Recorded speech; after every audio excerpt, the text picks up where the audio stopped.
Good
evening and welcome back to the Mancunian Way. My name is Martin. I'm your host.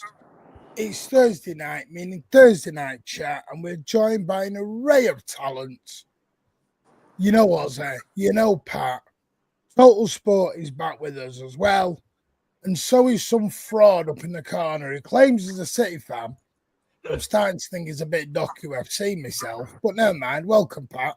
You know what? I'm enjoying my life every Thursday. Pat and Ozzy. I don't know if you've seen. I have a show every Thursday, and this show I think it's just tailor-made to piss off Martin. It's just quite simple. Just this show. I even tell people that 5, 4, 3, 2. There he is. He just gets pissed off. It's easy just to wind him up and it comes on. But anyway, big up for the invite, and thank you for everybody. And hello to every Thursday, Pat. You are allowed to enjoy the other 6. You don't need permission from us. Wait, are you doing shows every day? Virtually, yeah. Yeah. Oh, Jesus, Martin, give people a break. Martin doesn't know that word. Hey, you gotta push.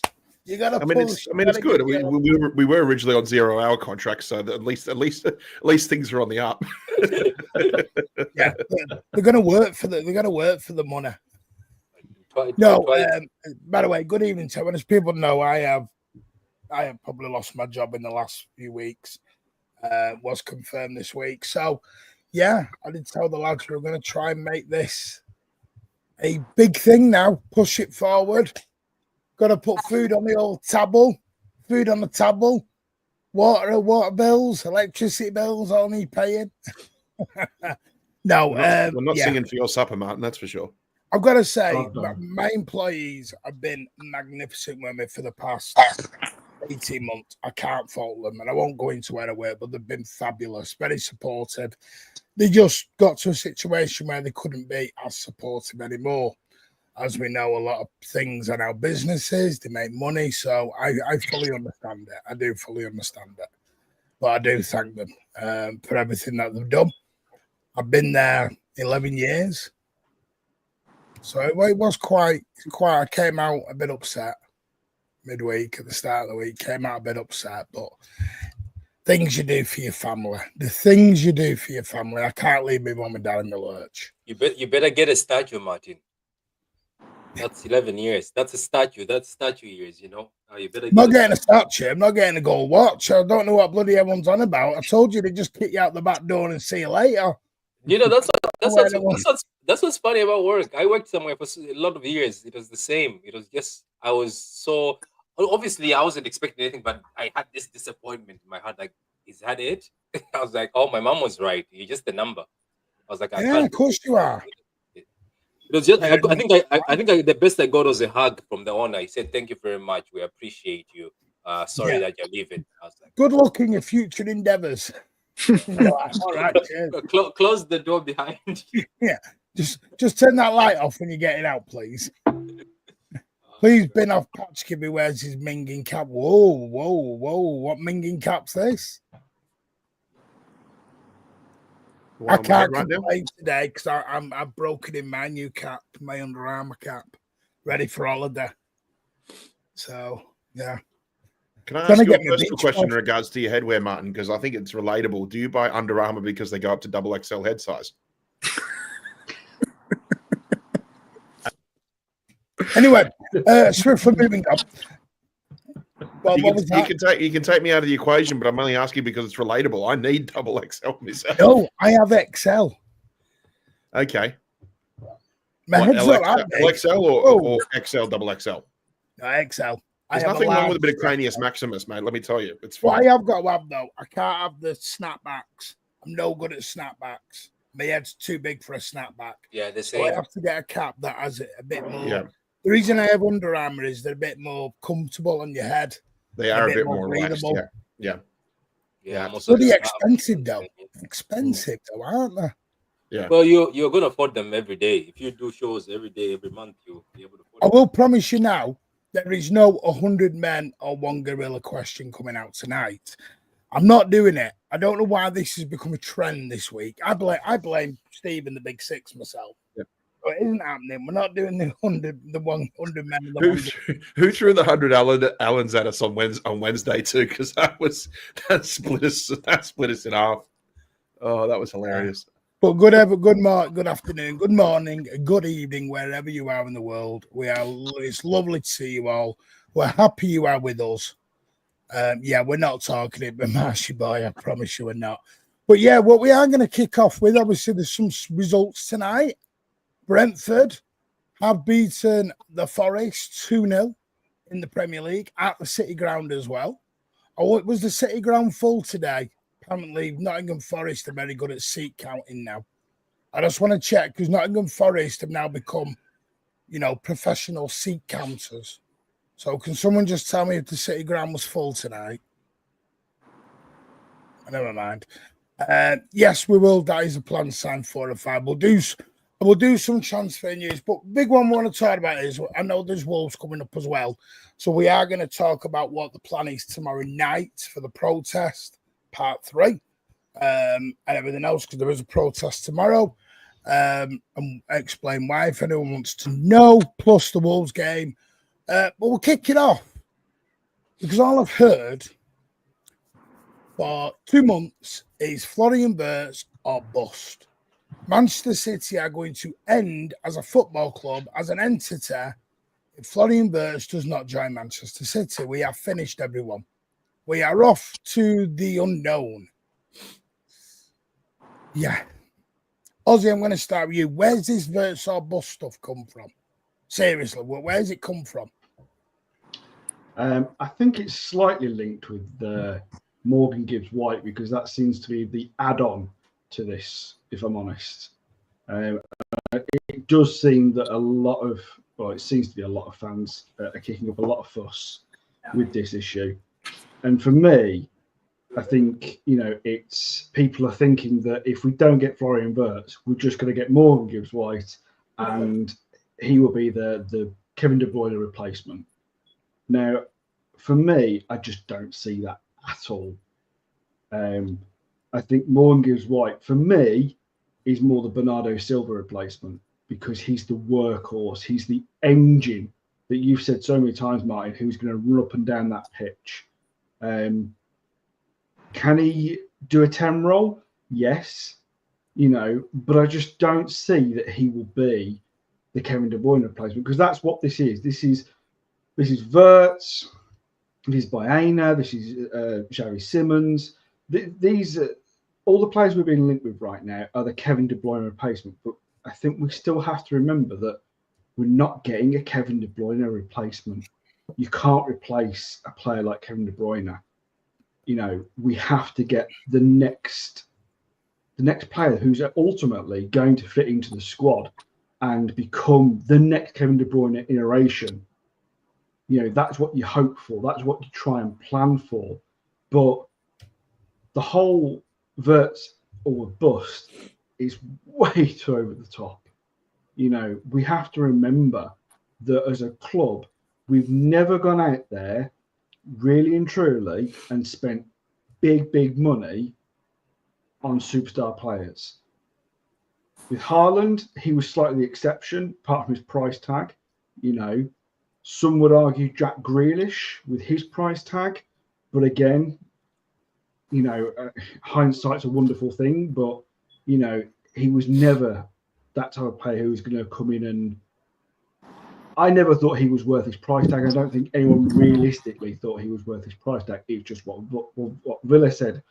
His buyout clause was he had a 5-year contract, the end. We paid it. So for me, I think I would love to get Florian Wirtz because I can see what type of player he is. You know, he's 21. He's already a superstar in Germany. You know, he's the pin-up boy. You know, 9 goals, 10 assists this season. You know, his creative touch is excellent. You know, his through balls are brilliant. You know, when you know he's the creator for the goals. Do you know what I mean? He can even bang in a few goals, as I've just stated, 9 goals this season. So, you know, he's the ultimate player that we'd love to get. But there is an issue that people keep forgetting, it seems, that he has got options. He can go to the likes of Real Madrid or Bayern Munich if that's what he chooses, because ultimately it's down to the player to make that choice. You know, we as a club, we can say we've got the best manager in the world. We can turn around and show our, you know, trophy cabinet off of the last decade of what we've won. But ultimately it's his decision. If he doesn't want to come, then I don't particularly want to kind of spend all summer wasting our time if he's already made a decision going, well, actually, there are reasons I want to go to Real Madrid. There are reasons I want to go to Bayern Munich. You know, so we have to look at those alternatives. And some of these alternatives that are being talked about are quality players. Are they the top quality players that, you know, that Wirtz is right now? Maybe not. But we turn players into superstars. We did that with Bernardo Silva. We did that with Kevin De Bruyne.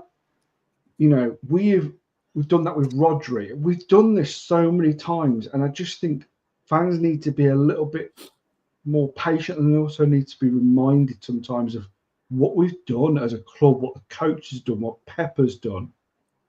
And ultimately, when we brought players in, we've not had many bad eggs. So I think we've got to trust the club in this.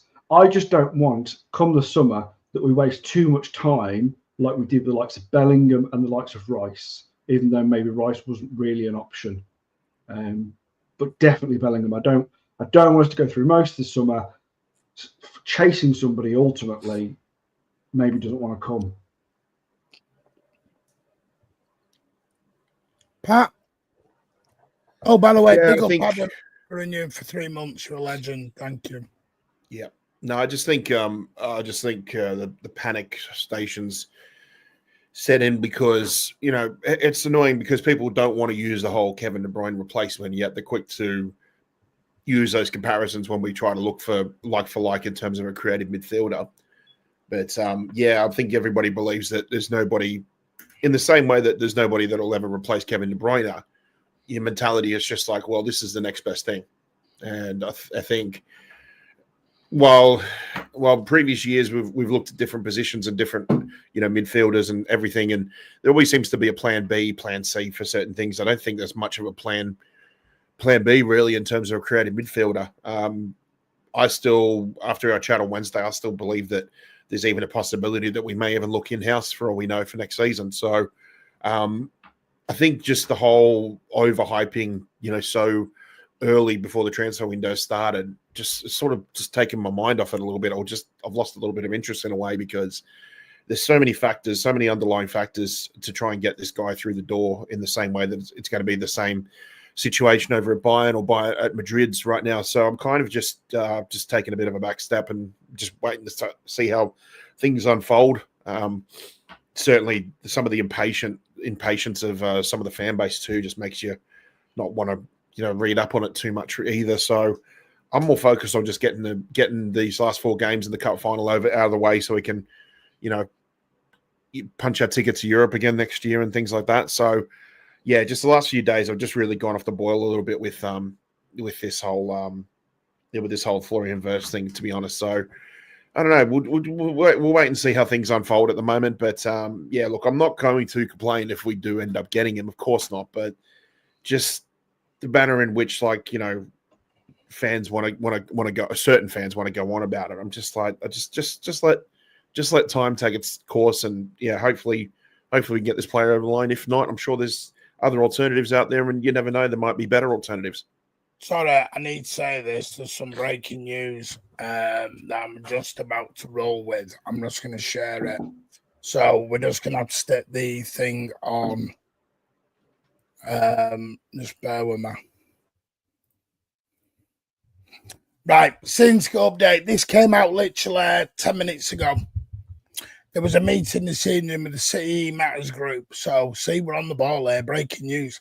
Following positive dialogue with City Matters this evening, I'm reading this for the first time, so I will be divulging this as everyone else will be for the first time now. Following positive dialogue with City Matters this evening, we are delighted to share new ticket and information, particularly as we prepare for the opening of the expanded North Stand next year. We would like to thank City Matters for their valuable engagement. Their input has been instrumental in helping us to shape the information outlined below, and we look forward to continue to discuss these matters with the network over the coming weeks and months. So the new season tickets for 25-26, the upcoming one. We will be offering a minimum of 500 new FlexiGold season tickets to eligible Citizens Match Day and junior members. Excuse me, I've suddenly got the hiccups. And this number will increase depending on how many existing season ticket members renew. Priority will be given to those existing Citizens Match Day members who have attended the most home games during the 24-25. Season ticket pathways and pricing. Through our continued structured dialogue, City Matters has shared extensive feedback on pricing and pathways for season tickets. As a result, from the 25-26 season onwards, FlexiGold season ticket members will be refunded the relevant portion of their subscription fee when they purchase their seat for each home Premier League match. Great. So the £150 is going to be refunded back. Right, that's brilliant. That's point one, the one-up. Well done. Those who purchase their tickets for 16 home Premier League matches over the course of the season will earn back their full amount of the subscription fee, which we know is £150. So if they attend 16 of their 19 home games, they will get their full £150 back. Further information on this will be issued in advance of next season. The introduction of this policy means that any FlexiGold season tickets member has the opportunity to pay exactly the same as a Gold, Platinum, or 93-20 season ticket member having the same seat throughout while benefiting from greater flexibility. That's a lot better. As recently announced, any Flexi season ticket member who has attended 16 Premier League matches this season will be eligible to change to a Gold, Platinum, or 93-20 season ticket should they wish. This is not limited to whether they purchase the ticket within the 3-week FlexiGold season ticket window. Any tickets purchased out of the game counts towards the 16. Confirmation that majority of the additional general admission seat resulting from the expansion in the North Stand for 26-27 will be dedicated to season ticket members. It was always City Club's intention to release new season tickets as part of the expansion of the North Stand. While the seating configuration of the stand is yet to be finalised, we can confirm it will predominantly GA seating, general admission, and that the majority of the additional, I think it means general admission seating, I think it means not corporate, will be held by season ticket members through the release of new season tickets. We anticipate that the availability of these additional season tickets will also create opportunities for Citizens Matchday members, junior members to benefit from a wider range of seats and price points. The choice will also create more availability in the North Stand for existing season ticket members to relocate should they wish. The new season tickets will be made available for the 26-27 season, will be offered as Flexi Gold, but should these season ticket members attend 16 or more, they will have the opportunity to transition from Flexi Gold to a Gold, Platinum or 93-20 season ticket. We also commit to offering Citizen Matchday and Junior memberships to purchase season tickets, which will become available from non-renewals in future seasons. Maintaining pathways for young fans. This is a massive point that Nick Jackson, by the way, in the comments has also showed. As part of our commitment to make sure the next generation of City fans can regularly attend home matches at the Etihad and the new season to be released for the 26-27 season, we will ring-fence a minimum of 50% of the junior citizens. In the meantime, as previously communicated, we will offer an exclusive window to existing season ticket members for a junior pull-through. That means a number of Flexi Gold season tickets will be made available ahead of the 25-26 for existing junior members who connected to existing Gold, Platinum, 93-20 for any adult that is on them. More information will follow up through the summer. They would issue further information about the expanded North Stand, which is what I'm waiting for. We would like to thank City Matters for their continued engagement throughout the season. We look forward to discussing important matters with them over the months. Right.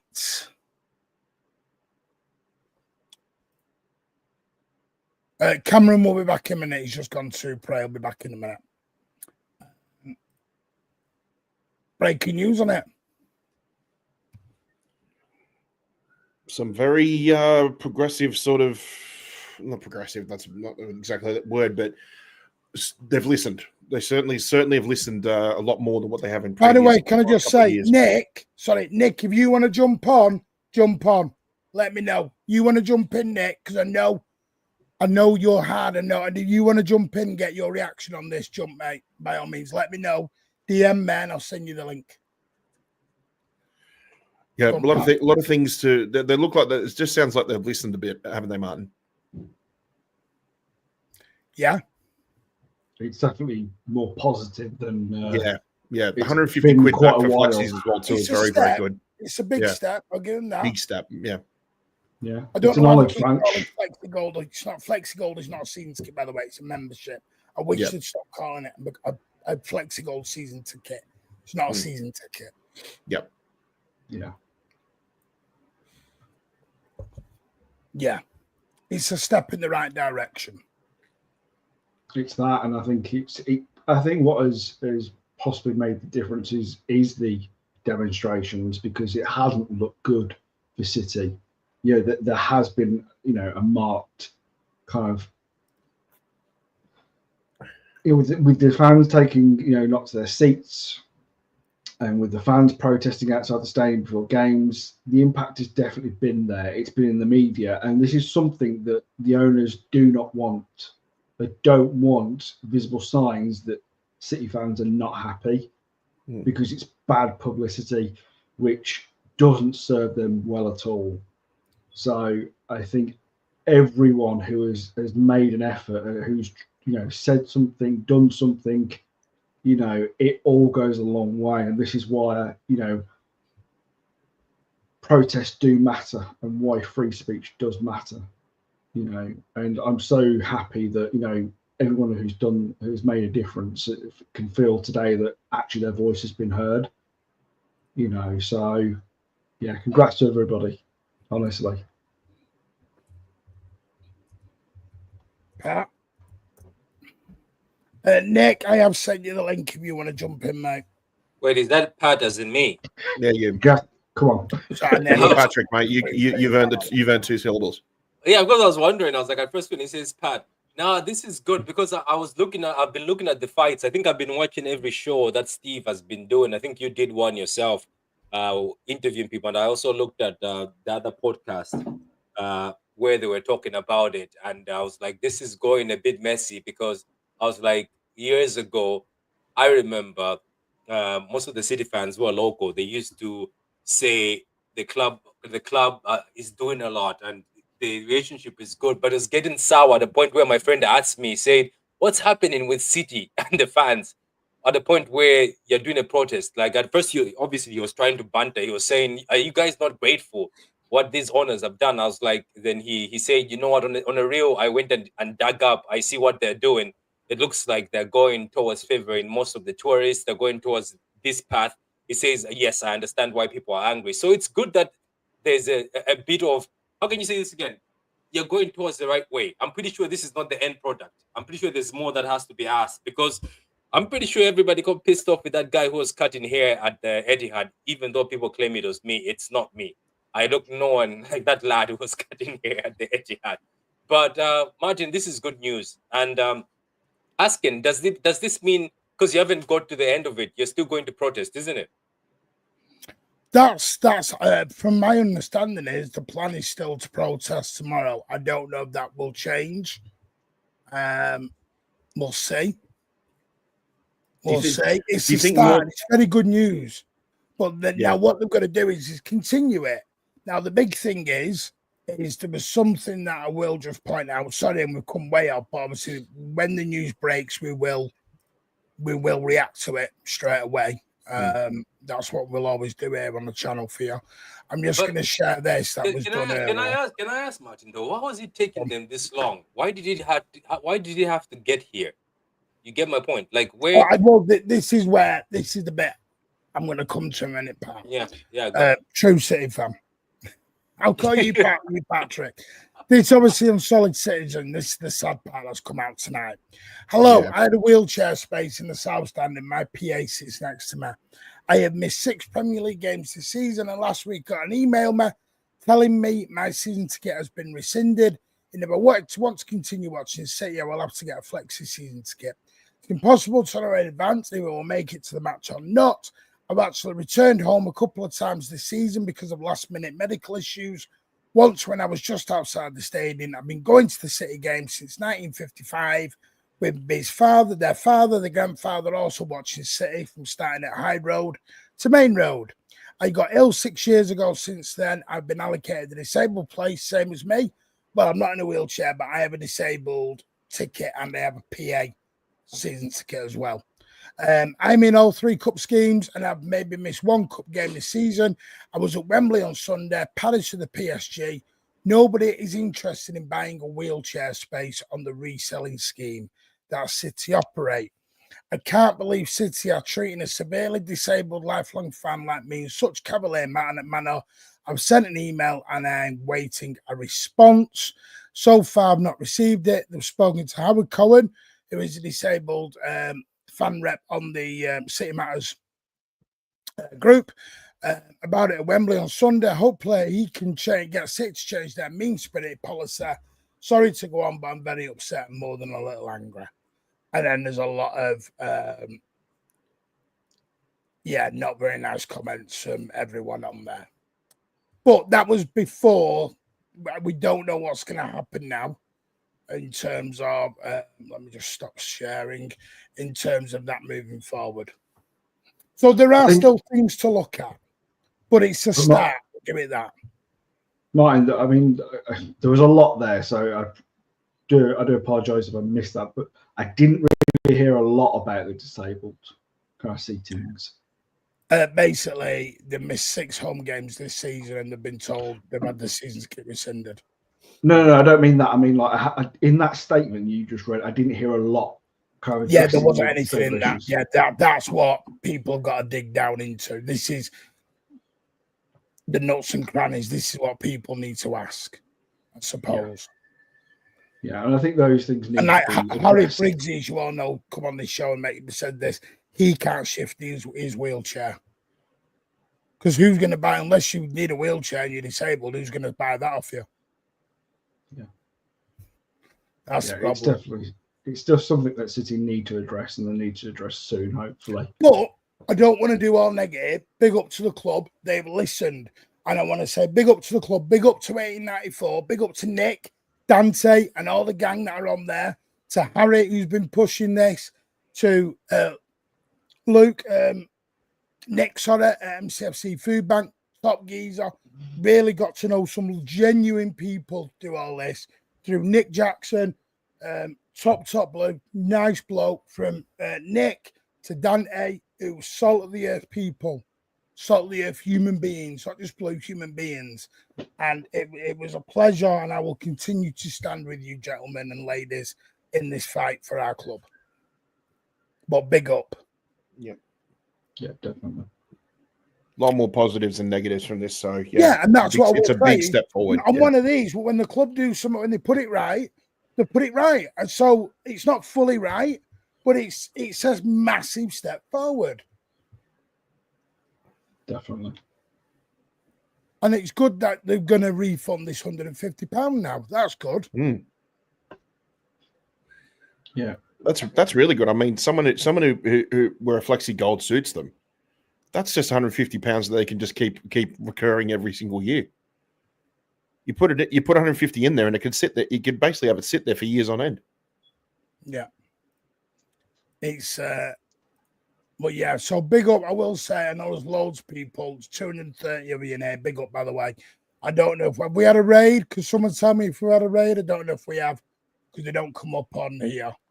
So, I think it was Toxin just said City Extra just tweeted something out.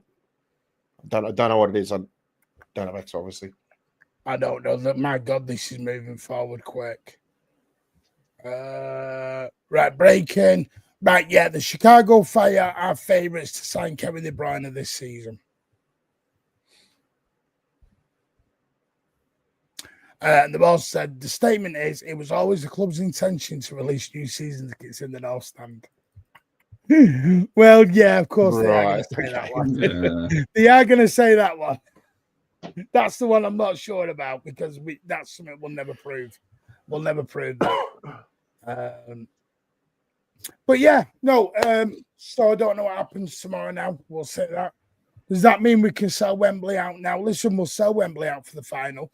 The FA have also put a statement out about the cup final tickets, saying that they've not gone up in the last 6 years, so they've had to put them up this year. I'm a chance of going, by the way. Oh, I'm sorry about that, Fogger. Thoughts and prayers with you, mate. I'm so sorry to hear about that, mate. Yeah. Oh, non-stop flight to Chicago for me.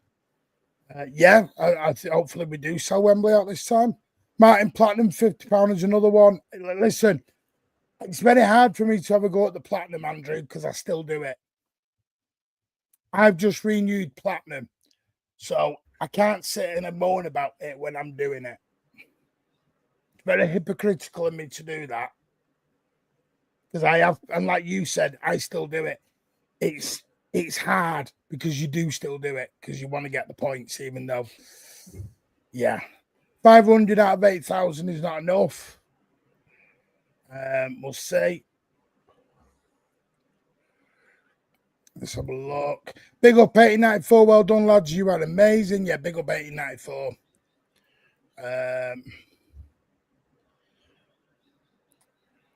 I was going to mention the other day too, talking about Chicago Fire and Kevin De Bruyne. I did actually have something random pop up on my phone the other day.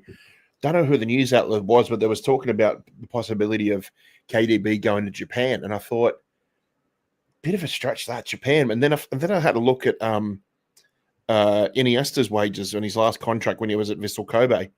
He was on over £20 million a season, 400K a week. Wow. So he was on KDB wages over in Japan. So, you know, they talk about the wages in Saudi. It's like Japan, if they want to get a marquee, they've got the money. I don't know whether it's similar to MLS if that's in terms of endorsements or anything like that.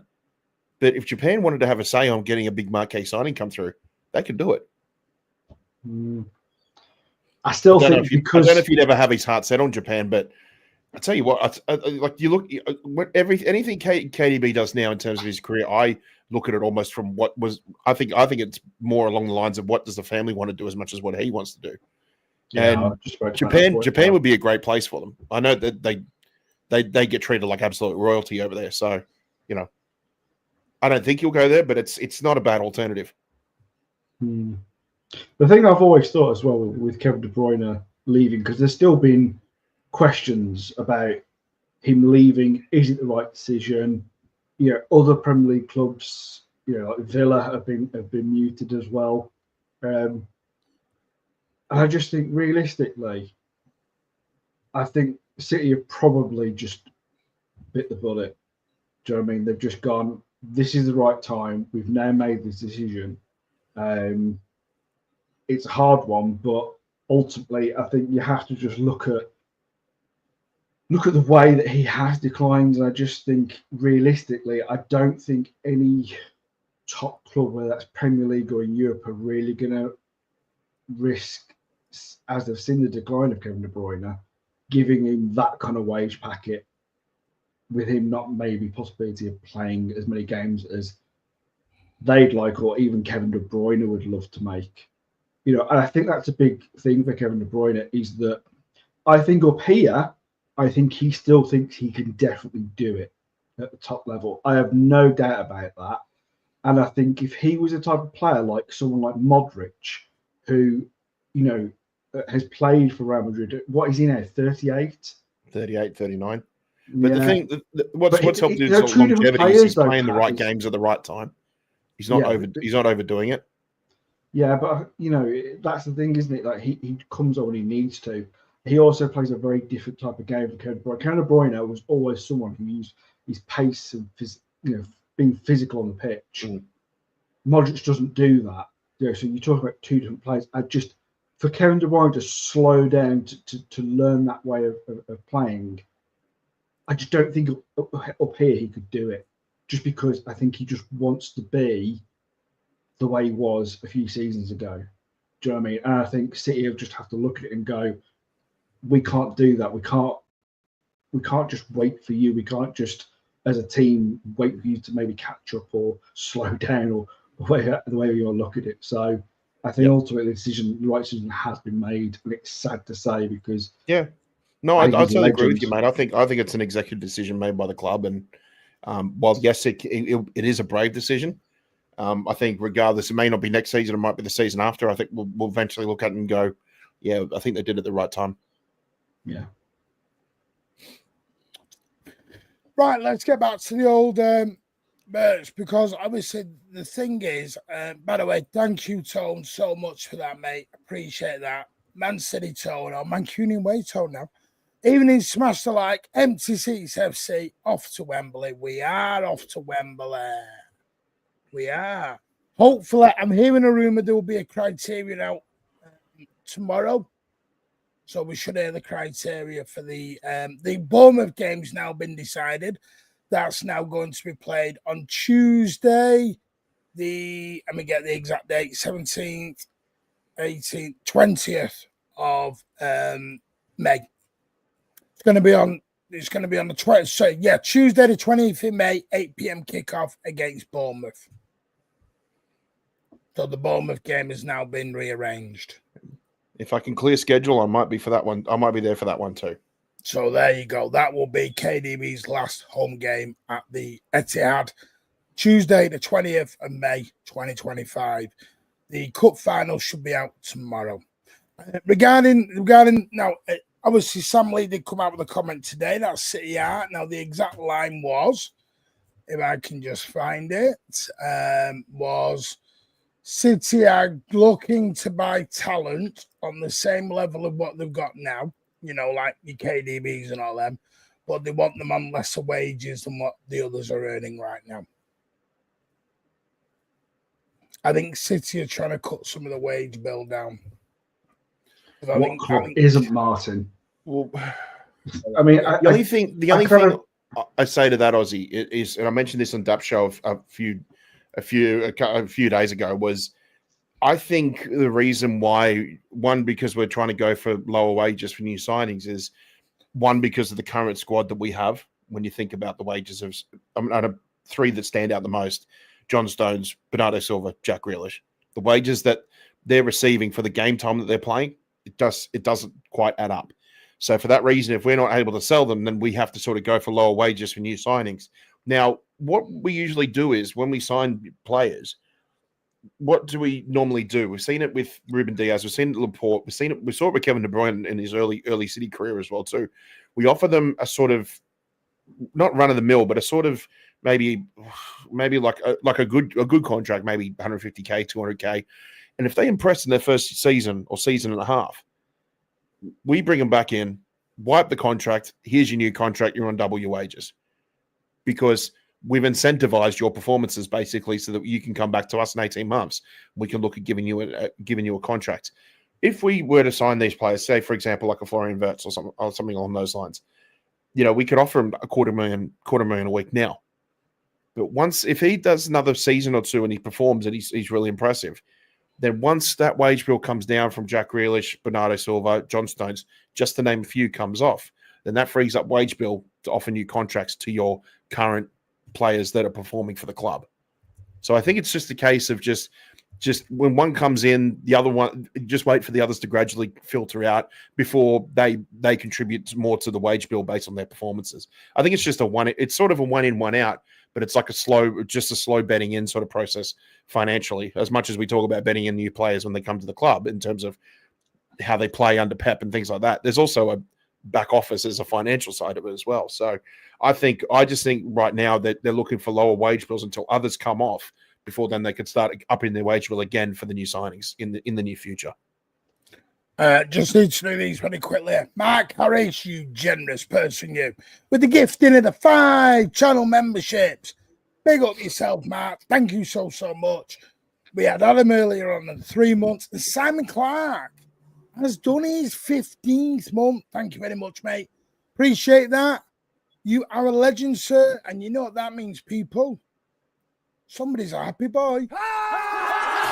More than you believe. More than you believe, I'm happy.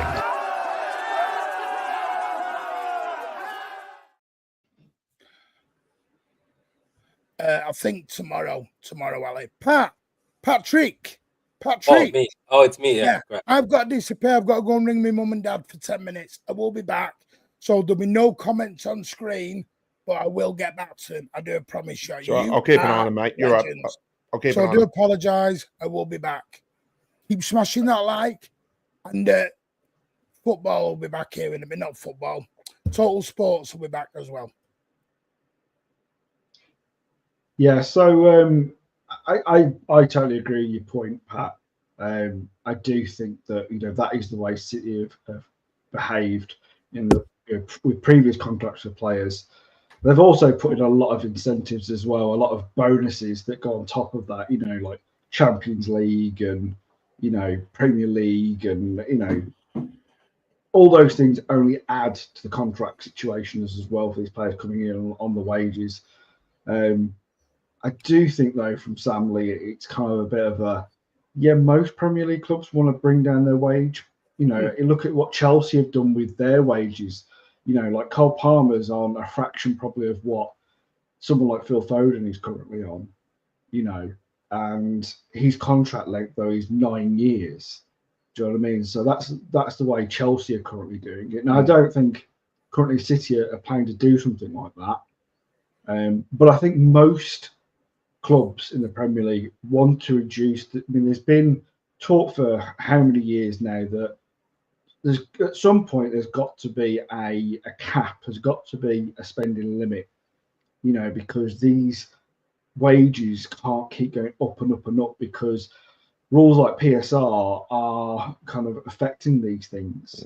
And one of the things hopefully we're going to talk about at some point, maybe on tonight's show, is that is PSR kind of killing that kind of top 4 race, because so many clubs, there are now 7 clubs competing for Champions League, and there are 5 spots, and they're not always 5. It's normally 4.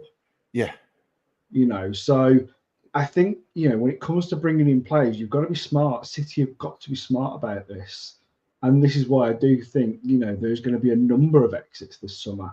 It's going to be the likes of a Grealish, possibly a Stones, that have to leave because of the wage demands, that we have to start bring in players who are going to be on slightly less wages, but as you said, over a season or two, that may increase on their performance levels. Florian Wirtz, the rumours are that he may come in on something similar to what Kevin De Bruyne is on now. I would be slightly surprised if that's something that they were going to do. I think he'll come somewhere close to it, but I don't think he'll be given the exact contract, the exact wage, because I think if you start doing that, it starts upsetting the dressing room, doesn't it?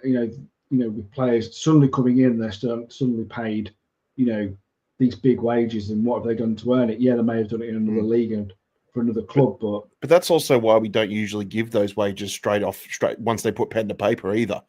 Like Haaland started with a very nice salary, of course, but his first 2 seasons, now 3 seasons, have proved why he's earned the right to now be on $500,000 a week. So we go about it the right way. We don't just, we don't throw everything we have in terms of a wage bill at particular players and things like that. And I think we can almost thank, it's a weirdest way to say it, but you can almost thank the demise of Barcelona, where, they had the highest percentage of their profits paid on wage bills, something like over 80%, compared to the rest of Europe, which averaged around about 60 to 70%. And I think just given the fact that they were so heavily reliant on success, and to be honest, I think a lot of it was focused on one player, and Lionel Messi, that once you take that equation out of it, then you can't really cope with multiple players being on over €500,000 a week and things like that. And I think teams are starting to become a little bit more sort of savvy in terms of their wage bills too, and and also trying to be a bit more savvy in the market in terms of trying to find more your low cost alternatives, or trying to find something like trying to find a diamond in the rough, like use proper scouting now, so you can actually find a quality player for 10 years and not have to pay hundreds of millions of pounds to sort of get them. So I get what you're saying, but look, I think certainly it's good to see that City are looking to reduce their wage bill in a way. I think it's about time that they do anyway, because at the end of the day, like, we're coming towards the end of this, is basically coming towards the winter of a lot of our pre-COVID sort of mainstay players are starting to come off the books now. And I think when you're going to get the club younger, there's going to be a little bit more slightly inexperienced players coming into a big club now under the best manager in the world and things like that. Then sooner or later, this is just going to be a reset. And eventually, as time goes on and we keep continuing the success, then these players in maybe 7, 8 to 10 years time from now will be sitting on the same wage bill as what your Bernardos are, what your Grealishes are too. So sooner or later, you have to get it out. You have to get the players out, not just because of, they're starting to get old, but just because that you have to sort of reset your wage bill and start all over again. So, because if you don't, then you're just running the risk of, again, huge wages, not the risk of any trophies, not the risk of the number of trophies dwindling and things like that. And you run the risk of becoming like another Barcelona in a way. Yeah, I think, and then another thing I wanted to tell people, I think like most times when I used to do transfer videos long ago, obviously when I had so much passion, I used to go and check how much money somebody's on currently. And then I used to see, okay, how are we going to figure out a way that even if the team tries to counter it, would they actually counter it? Because if you look at Wirtz, he's on 72k a week. That's 72k a week in pounds. And then if you look at Morgan, the God White, as I call him, who is going to win a Ballon d'Or? When it comes, that pisses off Martin. That's what gets Martin going on. We need to call him Morgan Gabinho Blanco, so then just pretend he's from another country. I know that's so what he's more appealing. Yeah. For Gabinho, Morgan, the God White.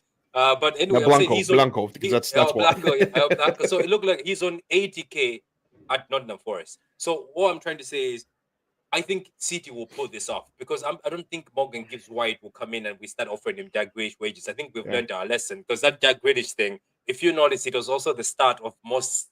I don't know if you guys noticed closely. It was the start of Raheem crying for wages, then leaving. Remember the rumors? And then it was the start of other people getting money that's higher. And now look at this. I don't even know why we brought in Mamouche for 290. Maybe we had to drag him away from his club. But I'm just saying, I think even Wirtz, if you offer him 2 something, let's say the 290 that Mamouche is on, that's a lot of money from the 72 you're getting. And that drops so much because that's like, you get rid of, let's say, Jack Grealish, you get rid of Bernardo Silva, you get rid of John Stones or whoever, these high people, 400, like KDB. These other guys, like even Gibbs White, I don't think from 80, we're really giving him a lot of money. I think we give him like 120, and that's still good. You know, again, if you look at our wage bill, it used to be great. I remember I used to show off. I used to go on channels and show off our wage bill. But as I said, there's a point in time where it came in, and from nowhere, there's a big gap. Even if you look at Dogo and Savinho, I know they're young, but they're getting like 40 and 50, and then there's a huge gap. It goes to Edison, but I think they'll be able to pull it off, and I think this is the time to start doing it. And I'm interested now, as you're talking, Ozzy, I want to go check how much they gave Gonzalez. I just want to see this. Just before we do, though, I did notice some gifted memberships came up as well. Tone, big up yourself, gifting 5 memberships, and then just about 30 seconds ago, Foggy again coming in big with 10 memberships. So big up to you, gentlemen. Thank you so much. Your continuing support of this channel is we're always forever grateful. And anybody there who got a membership, obviously send your best to Tone and to Foggy, and big W's in the chat as well too for those guys as well. So thank you, gentlemen. Tone will be flashing his receipt later, saying, "Do I get a refund?" Yeah, you want that back on expenses? Yeah. Tone, not even me and Pat get expenses, don't get lost. Yeah, just you know how like receipts fade if you leave them out in the open for too long. Our receipts fade the second they come out of the printer. Very true. But, Pat. I mean, for me, just before you, Pat, just to say that I do think if you look at it, like that year we brought in Edison, we brought in Bernardo Silva, Kyle Walker. That was the kind of rebuild that Pep started to do, and those players were on like a reduced wage coming in, and then the success, winning the Premier League, winning the Champions League, and everything else that we've won. You have to start increasing the wages for these players because they've earned it in a lot of respects. They're produced on the pitch. So it's understandable that your wage is going to go up. And for the players we've currently got, you think about just what our club is worth for the players. We've been touted as having a players that are worth 1.5 billion, I think, as in altogether those players are worth, more than the Real Madrids, the Barcelonas out there. So I think as these players get older, that's when you need to start making those decisions of, right, the likes of Kevin De Bruyne, Bernardo Silva, now we need to start cutting the wage so we can bring in the young and new talent that that will go on to the next 10 years. This is the next version of City. This is Nico's on 60, just 60. Yeah. 60 it's now about that next rebuild. It's Pep's next start. Do you know what I mean? So, and I'd like to pick on something, Pat, that you said earlier on about the likes of Echeverri. Looking inwards, could we have the next player already? That maybe had to replace Kevin De Bruyne rather than bringing in a Wirtz. And I'd like to shout another name, Omar Mamouche. Yes. Because I know he's coming as the backup for Haaland, but is he really a backup to Haaland? Because we were under the impression that he was. But then if you find out what he did at Eintracht Frankfurt, he wasn't an out-and-out 9. He used to sit behind Etikite. Excuse him if I butchered his pronunciation, but he used to sit off him, and they shared the goals around. Yeah. People don't realize or share the goals and assists because, to be honest, I think he was on about 13 goals, 13 assists or something by the time January came around. Exactly.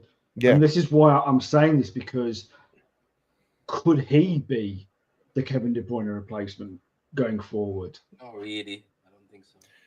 Well, I think what we need to look at is we need to look at the dynamic of a creative midfielder in the City squad is going to change.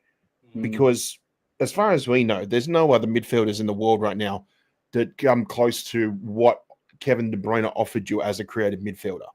the 40-yard passes, the unbelievable crosses from deep outside wings to running on to, like, the last man and things like that. Like, those amazing through passes and things like that.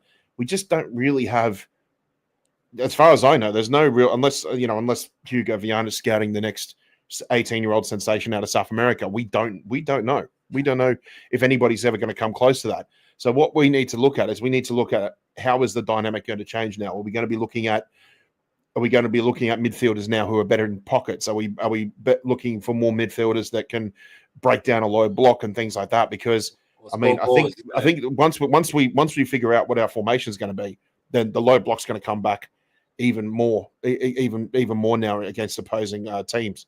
So I think maybe we're going to start looking more at players who can just wear down teams or break down teams sooner or later. Yeah, I mean, this is something that because I didn't catch all the show, but the Aussie show that you did a couple of days ago, I caught something that you guys were talking about, like saying, is this the way Pep are going to be playing next season? And I don't think it is. I think currently we are doing what we're having to do with the players we've currently got. I think next season, I think Pep will change it yet again. And I think the likes of Cambiasso coming in, if he does come in, because he's an extraordinary crosser of the ball, I can see him maybe. I'm not saying he's ultimately going to make up those all those passes that Kevin De Bruyne does, but I think he's definitely going to be bringing some of those assists, some of those crosses into the box for the likes of Haaland to put in the back of the net. So do you think the team might be transitioning from more of when we used to build the team around Kevin De Bruyne to now actually moving it further forward and building the team around Haaland? Yeah, I do, because I think that is something even though Haaland has been extraordinary over the last few seasons, banging the goals, I still think at times, and we've kind of said it on the show, we don't always play to Haaland's strengths. Now, I know people are going to come back and say, well, that's because most teams play the low block against us. Well, we've got to find other ways. And that's what Pep is a genius at doing. He's a genius at finding different solutions because he's done it currently for the last few games that we've played. He's completely changed the system. He's played the way we play. And I think he'll do that with the next generation of players coming in and going forward to next season. That I think we won't currently play what the positions the players are playing in. I think it will change. I think there's going to be some big changes coming up. So Ozzy, where do you see Foden in all this? Because I still think Foden can still be a good number 10, regardless. As soon as you have a good midfield, as soon as you have a stable, good midfield, I still see Foden as a different type of number 10 or a very scary number 10. Because if you talk about this, because people are talking about like the change. Okay, so we don't have a passer anymore, but even the time when somebody was trying to, I think before I found out that people are like, oh, Gibbs White can be an 8. I was looking at Foden saying, I still take Foden as a 10 more than Gibbs White, because even Foden, he's sort of a 10 that dribbles into the box. It's sort of Musiala. This is what I'm saying. Why do people twerk for Musiala? Yet they look at Foden is right there. It's just the fact that Musiala is in a different system. But I don't know. Do you still have hope in Foden? Because I have hope that he can still be our number 10 as long as the midfield is well balanced. I think he did not work out because he keeps putting him in the wing. I don't like. I don't know. I just feel like Foden can still be our number 10. I think Phil will be fine. Ozzy, I was just going to quickly say to Patrick, I think Phil will be fine. I think this club's doing the right thing by sort of indirectly shutting him down for the rest of the season, because I just think he needs to just get his head right. He'll have a whole summer to rest, relax, reset. He will have to go to the States. The question is whether he'll play or not. And I think there might be a chance for him to play, because maybe sometimes just playing in another country might be a little bit of a blessing in disguise as well too. So, look, I think he'll be fine. I think the problem that Phil had was just he had just a couple of little setbacks here and there after hitting the heights of what he did last season, and it was always going to be a hard one for him to replicate. Even if he was fully fit and he didn't quite have the headspace issues going on as he does now, I'd still think it would have been very, very difficult for him to sort of replicate those sort of numbers and what he did. So he was always going to be under the microscope anyway, in terms of how he performed this season, regardless of where his head was or where he was physically or anything like that. So I think, if he just puts his head to the ground and just, trains hard and, just rests and relax and just get his body to reset and things like that, I think he'll be fine next season. Whether he does 23, 24 season numbers again, I don't know. But if we never expected him to hit those heights at the start of that season anyway. So, you know, the more time he has to himself now, and the more time he can just get his head right now and not have to focus too much on being the man who tries to get us across the line or into those Champions League spots, then he could focus and put all his mind towards the 25-26 season, and hopefully we can see the best of him again. Maybe he will step up when the new people come in also, you know, like when there's a bit of competition, somebody it brings something out of someone. But it's just, I keep telling people that I still feel like if you would also build a midfield and Foden is your 10, I still feel like there's hope there. I still feel like there's somebody who can still carry you, because I know the 10 people are looking for. I think that's why there's an obsession with Wirtz, is because they're looking at this. But they must also watch Wirtz. Somebody said it. Go watch him for season. I think people will start. Well, that's probably why we're on board with getting Morgan Gabinho Blanco, because they are best mates as well too. So those two playing together, it'll just be like a training session for them. So if it means that Phil's going to be feeling better because he's got his best mate playing around him as well too, then I'm all for it. Yeah, definitely. I don't know if I want to pay 80, 90 million for it, but I still think sometimes it's those little things that can actually help other players as much as it helps the actual signing. Basically, we have to pray that they don't make Champions League. Maybe that's when we can have a bit of back. I think the other thing that goes in our favour with Morgan is that, you know, that he's only got 2 years left of his current contract. So I think them asking for that kind of fee, I think is a bit much. I think if he wants to go, and I think if the club respect him as a player and everything he's done for the club, I think there could be a compromise. You know, I think there could be a bit of negotiation with that. I don't think it'll be, I think, still like 40 million. I think it'll probably be around about 60 million, if I'm honest. But I still think there's a deal to be done there. The likes of what you're saying, Pat, about Greeley, about Foden, is that I think, in all honesty, with Foden, I totally agree with everything that Pat has just said. I think the other thing as well is that with Foden, he is a midfielder. There's no denying that. He is definitely a 10. But I think the other thing that Foden has is that he's a versatile player. He can play out on the wings. Now, we all know that his best position is midfield, but because he's so good at times, Pep is going to utilise, and he'll do it with any player apart from Haaland, really, where he can put him anywhere. So I think that's the other thing that will go in his favour and against his favour, because we all know he wants to be midfield, but he also can play in several positions. So that is something that's in his favour technically. Sorry, can I just come in and watch something? I just heard Pat say I was coming back about I don't know if it's 80 or 90 million. Where people got this idea, City player, when City buy a player, we can get them for cheap. Because we're City. I made that point, Martin. I don't think there's no such thing as a cheap English player when you're buying them from another Premier League team. Look, I think at the end of the day too, obviously it would help if Forest ended up outside of the Champions League spots too. But the thing is, Pat, do you not understand? Any player City go for, an extra 20, 30 million gets put on. Of course, yeah. Money, but as I just said, selling to the rich boys tax, We are not. Wait, Martin. We had 90. I swear, please, Man City. I beg you, don't drop 90 on that fella, please. 70. We will accept 70. But no one's saying City going to drop 90. No, I'm saying if they drop 90, Martin, because remember we were. Sport stuck a report out. Everyone's jumped that it's 100. Forest have never come out and said 100 million. Can I ask you, what's your feeling, though? Don't know, we're guessing. What's your feeling, though? They pulled that figure out of their, when sun don't shine. But what's your feeling? What's your feeling, Martin? Because that's their captain, right? And he's got them. Personally, I think 70, 75. It depends. You know, how do you know it's not 70 with add-ons, 65 with add-ons? He's got 2 years left on his current deal, Martin. He's got 2 years, which is a negotiation. You know, if you've only got 2 years, you're only going to get a certain amount for him, and the player more than likely wants to go. You know, so I think all those things don't go particularly well for Forest. They're going to have to play ball because, you know, there is a deal that can be made there where they'll get a fair price. Morgan Gibbs-White doesn't play against low block. Morgan Gibbs-White plays in the low block. He doesn't play against, Because when people play Forest, Andrew, they don't low block them.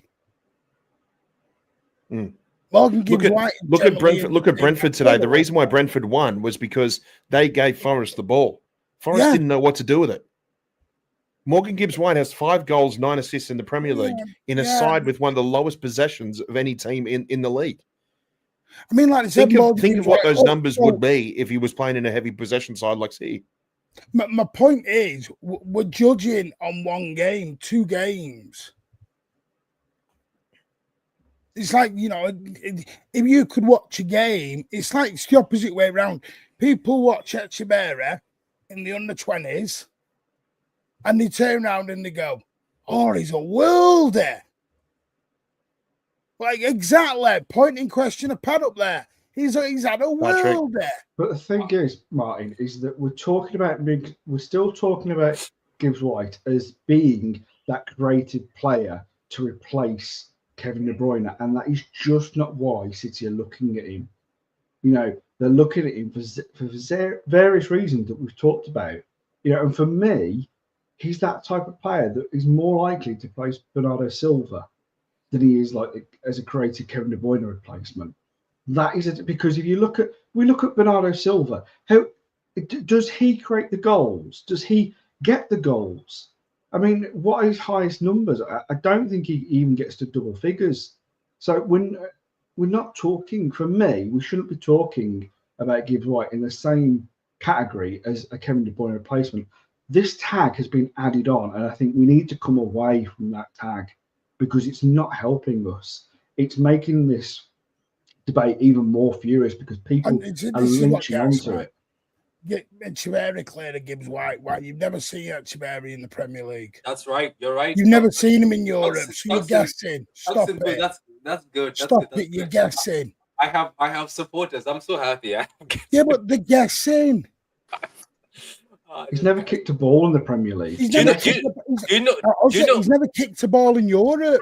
Do you know the thing? Exactly. This amazing. Oh, geez. He's 17 years old. 19. He's 19 now. Because he's got a sexy name, Ozzy. So it makes it worse. And because Lamine Yamal exists as well too. Yeah. Oh, he's 17. He must be like him. Yeah. Yeah. Can I say something, Martin? That tweet, you remember that tweet one day, Martin? I'm just telling you.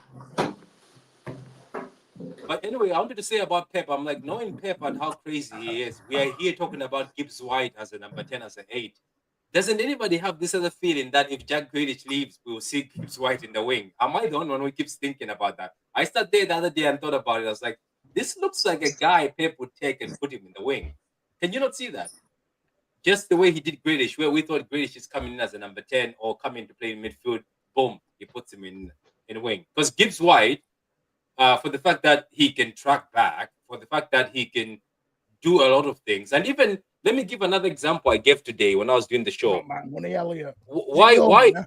Why are people even shocked that Gibbs White can come to City and Pep will put him as the guy behind the striker if he did that with Alvarez?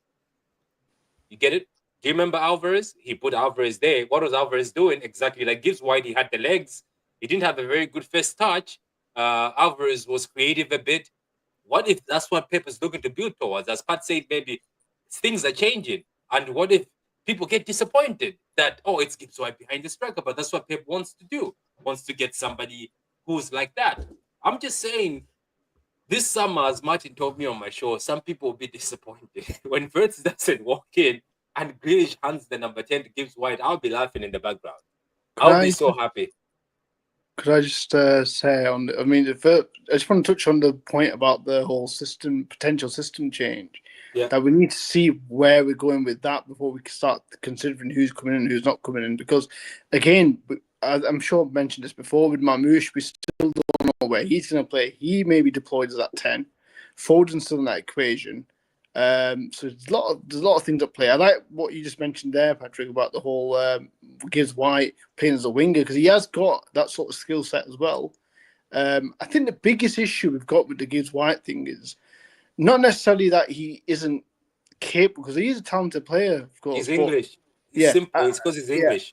No, I think it's more because if we look at the drop-off to set between him. Like, imagine having a name like Wirtz and Musiala like linked with the club for like 6 months or whatever else, and it's suddenly from that to Gibbs White. And I could understand that as well. That why there would be a frustration, because you kind of want your backup to Wirtz, or your backup option to your second or your B plan or whatever, to be somebody of that European caliber, which at the moment Gibbs White's not quite there. Potentially can get there, but he's only just been called up to England in recent times. So that, I suppose that's the frustration there, where our next best option after Wirtz, who is that? And I might get slated for saying this, but if we're going to look at getting somebody in who could play wide as well as playing across the middle as well, and it doesn't happen, it just so happens that we don't get Wirtz, I want someone like Rodrigo, especially if he's getting a little unsettled because of what's going on with the whole Mbappe, Vinny, Bellingham scenario, and where he fits in and all that. He's somebody I'd be looking at, but again, there's so many players we could try and go in for, but ultimately it comes down to whether the deals can be done or not. Can I ask you a question? And I think I was arguing with a few City fans once on was it on a space or Twitter? I keep asking people this because people keep saying Man City standard, or what do you call it, Man City quality. We need Man City quality players. When we got John Stones, was he Man City quality? Because I remember John Stones was almost giving everybody a heart attack. John Stones came from Everton. And now you tell me that John Stones, most City fans say, oh, John Stones is one of the best out there. But when we got John Stones, he was not one of the best out there. Nobody really cared much. It was just, this Pep Guardiola is the one who looked at him, and then all of a sudden the media was like, oh yeah, there's a reason why Pep is looking at him. He can play ball from the back, but the same media was slating him. Some City fans were like, this guy has to go. He's horrible. And he was making the mistakes. And Pep was like, no, John Stones has got the courage I'm looking for. Looking at the same thing where Jack Grealish, where people say, oh, Jack Grealish, he also came from Aston Villa. Like, that's what I'm saying. Even Bernardo Silva, it was just that Champions League he played against us. That's where he was shining. Without that, none of the City fans really cared about Bernardo. I can give about Mo Salah. I only saw Mo Salah once when he was cooking Man City. Then I was like, against Roma, I was like, that fella looks like he's a serious business. Ever since, I didn't see him again until Liverpool bought him. All I'm trying to tell people is this whole thing of saying City quality or what quality, I don't think it's there. It's the scout quality. It's what the manager wants. That's why I'm saying I think Pep Guardiola, regardless of some of the players that have come in maybe haven't looked great, if he's got a plan for Gibbs White and it's not Wirtz, I'm pretty sure there's a plan. Because till the date of today, I remember when we were looking at John Stones, I know the defenders we were all pointing at. I remember when we were all gushing, saying Koulibaly is coming to City. And I remember some people were pissed off. I don't know if you remember, Martin, the first interview when Diaz did, people were like, who the hell is this fella? He's not even smiling. Why have we signed this? The club is finished. Who is this guy from Benfica? Like, we never learned. That's the thing, we never learned. And look at, Diaz had the best defender season of his life. So I'm saying it's good to just be patient. You never know why Pep is looking at a certain player, what plan he has. It's best to just wait. And as I said, I know this is just for my own personal happiness, but I wish, Ozzy, this is just for me, Gibbs White holds the number 10 jersey and Pep hugs him and Wirtz doesn't show up. I will be so happy. I will sit on a stream smiling just because of that. Here's a thought for you guys. So imagine now, you're in the City dressing room. Again, I'm not saying I'm a professional footballer, but let's say you're in that dressing room. You're one of the youngs. You're O'Reilly or someone, and you've seen a big personality, a big leader like Kevin De Bruyne leave. If you have somebody who's proven a winner walk in, and again, I'm just throwing out examples here, but let's say it's one like Rodrigo. It'll probably amp you up a little bit. The same way Haaland, when he came in, probably got the players thinking, right, we're in business here. We've got a big name here. We've got a big profile that's walked in, an upcoming talent or someone that's established. It galvanizes the squad. But then, and again, I don't mean this in any disrespect, but let's just say Gibbs White walks in. Some of those players may just think, well, You know where I'm going with this, right? Some of these players may just think. You see, like, there we go again. What's with the insult of Gibbs? Why? I don't know. No. It's not. No. All I'm trying to get at, and again, it's not to say that he doesn't deserve to come. All I'm saying. Wait, how many trophies? How many trophies has Wirtz won apart from the only one last year? Who? Sorry. I mean, did they win the treble? Did Leverkusen win the treble? He won Bundesliga and a German Cup. No, and again, I'm not trying to make out that Wirtz is a serial winner himself. However, if you look at the football as a whole right now, it is quite scarce when it comes to talent in general. So Wirtz is a standout talent. The same way Haaland hadn't won a league at that time before he came, but because of his personality, because of his aura, because of the profile he built up at that point, when he arrived at City, you can imagine not only did the fans get excited by it, but also the other players thinking, right, we've got a prolific player that's turned up in our squad, who's part of our team now. And all of a sudden, that same season, we win a treble because it does amp the other players up. Now, I'm not trying to say Gibbs White doesn't belong at City because, again, he is talented enough. His stats show that he's good enough, the way he's pushed Forest on. But it's just in the sense that when he walks in, replacing that, not like for like, but what I mean? Like he comes in as that midfielder to sort of make for the numbers that we end up losing.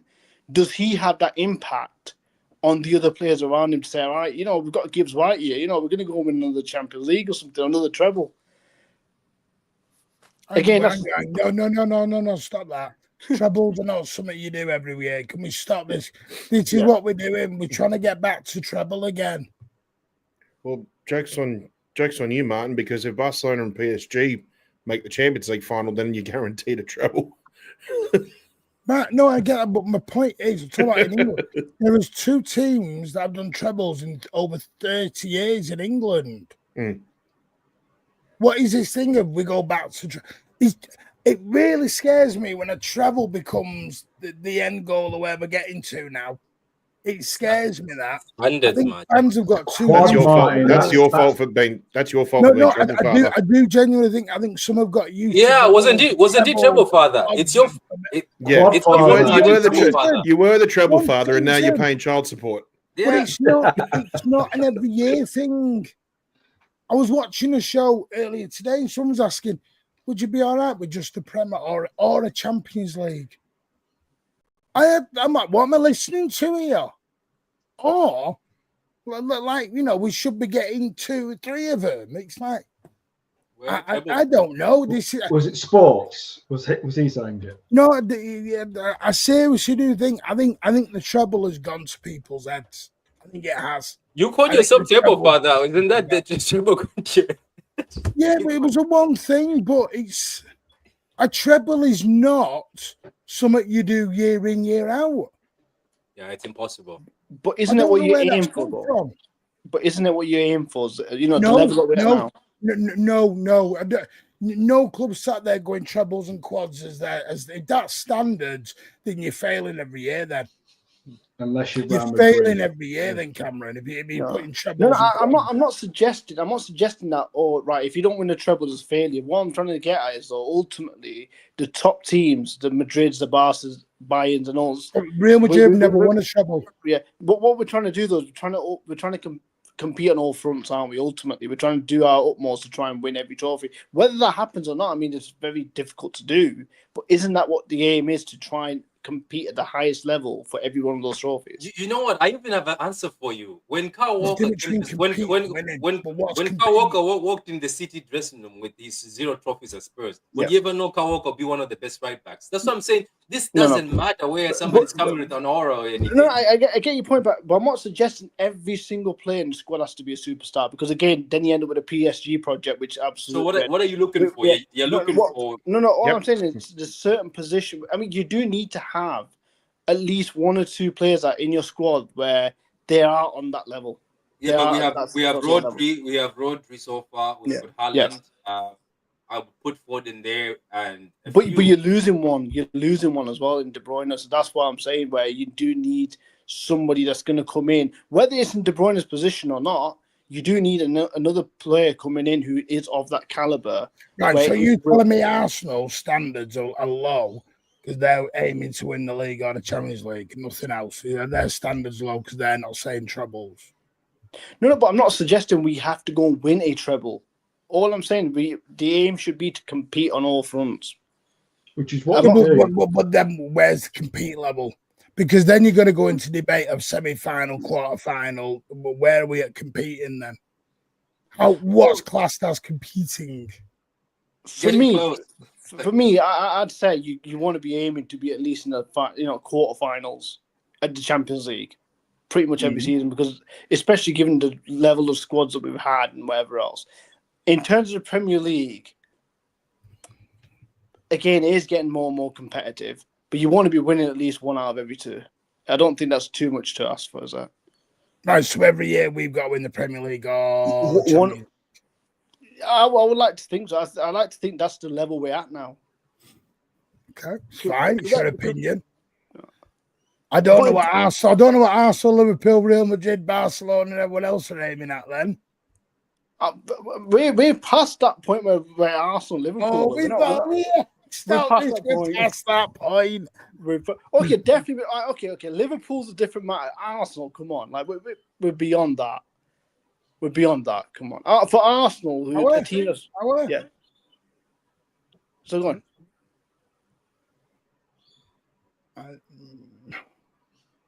Don't know.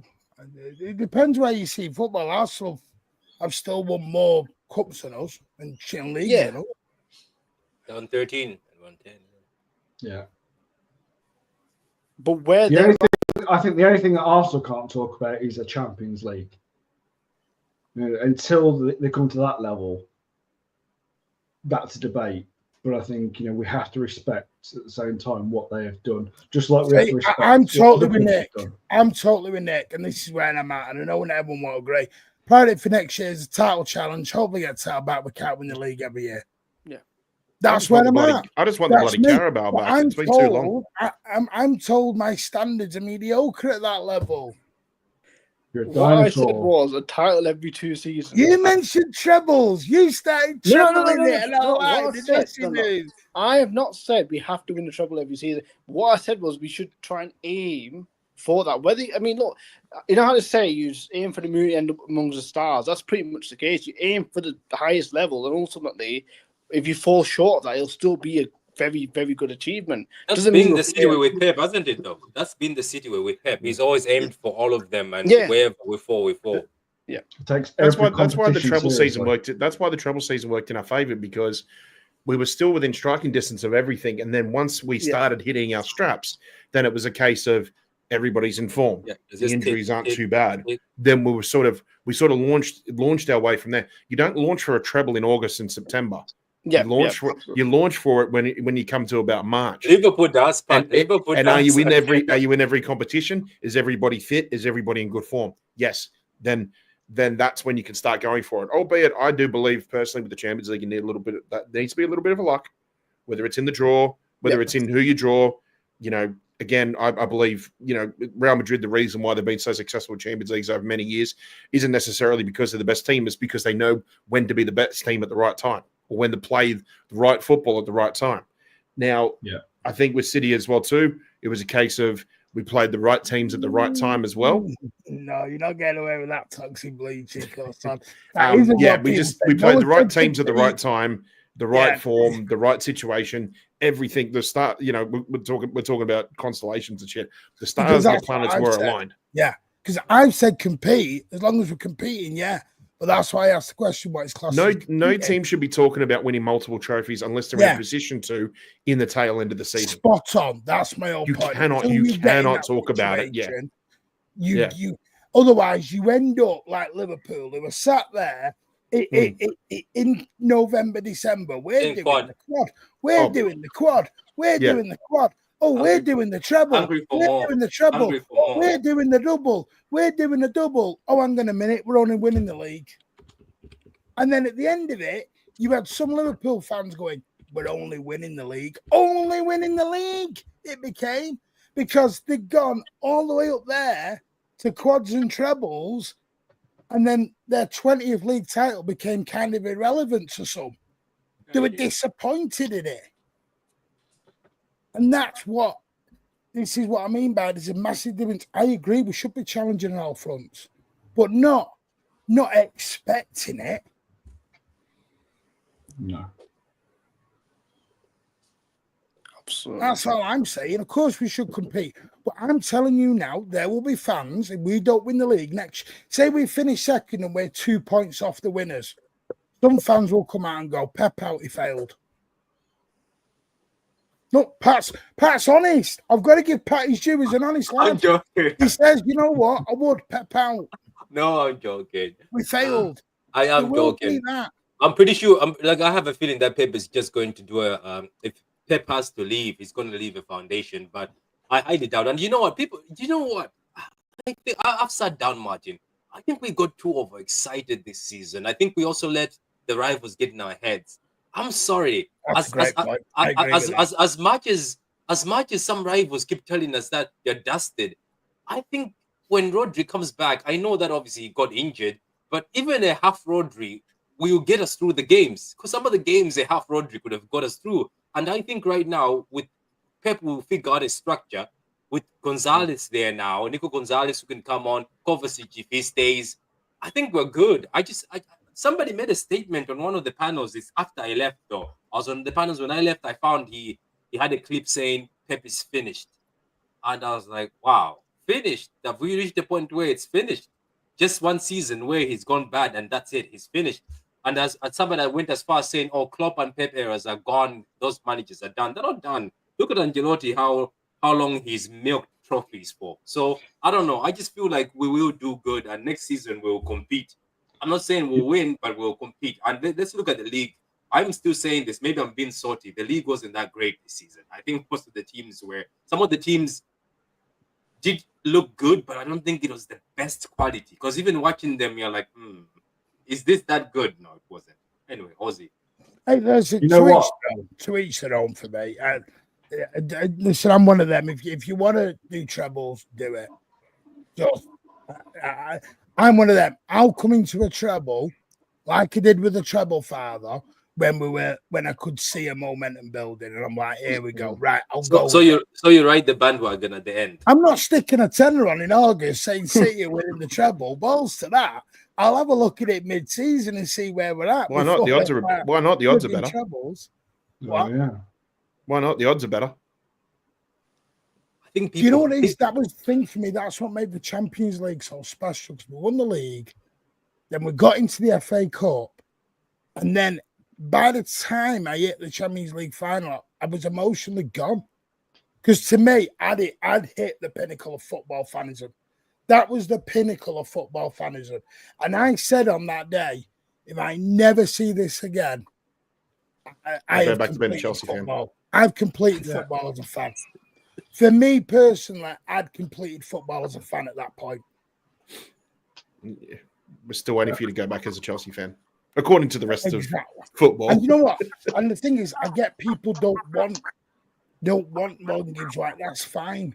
Got to remember, he was bought from Forest for 45 million.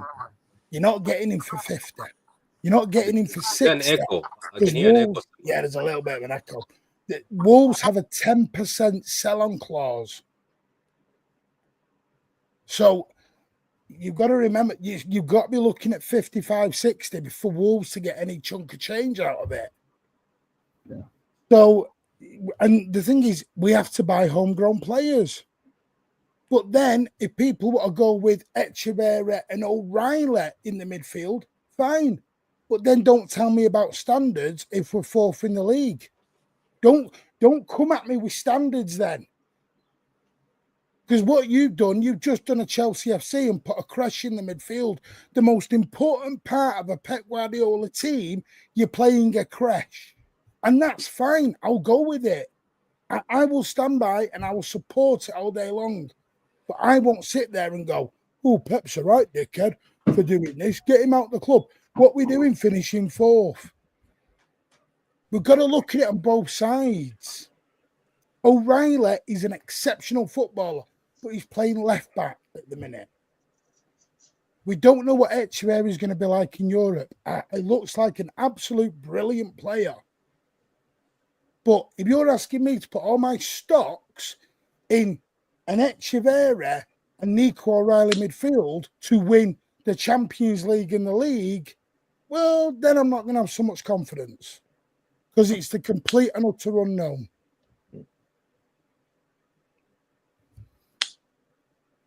I don't know. I have stocks in Echeverria. I'm not going to take them out. I'm keeping them there.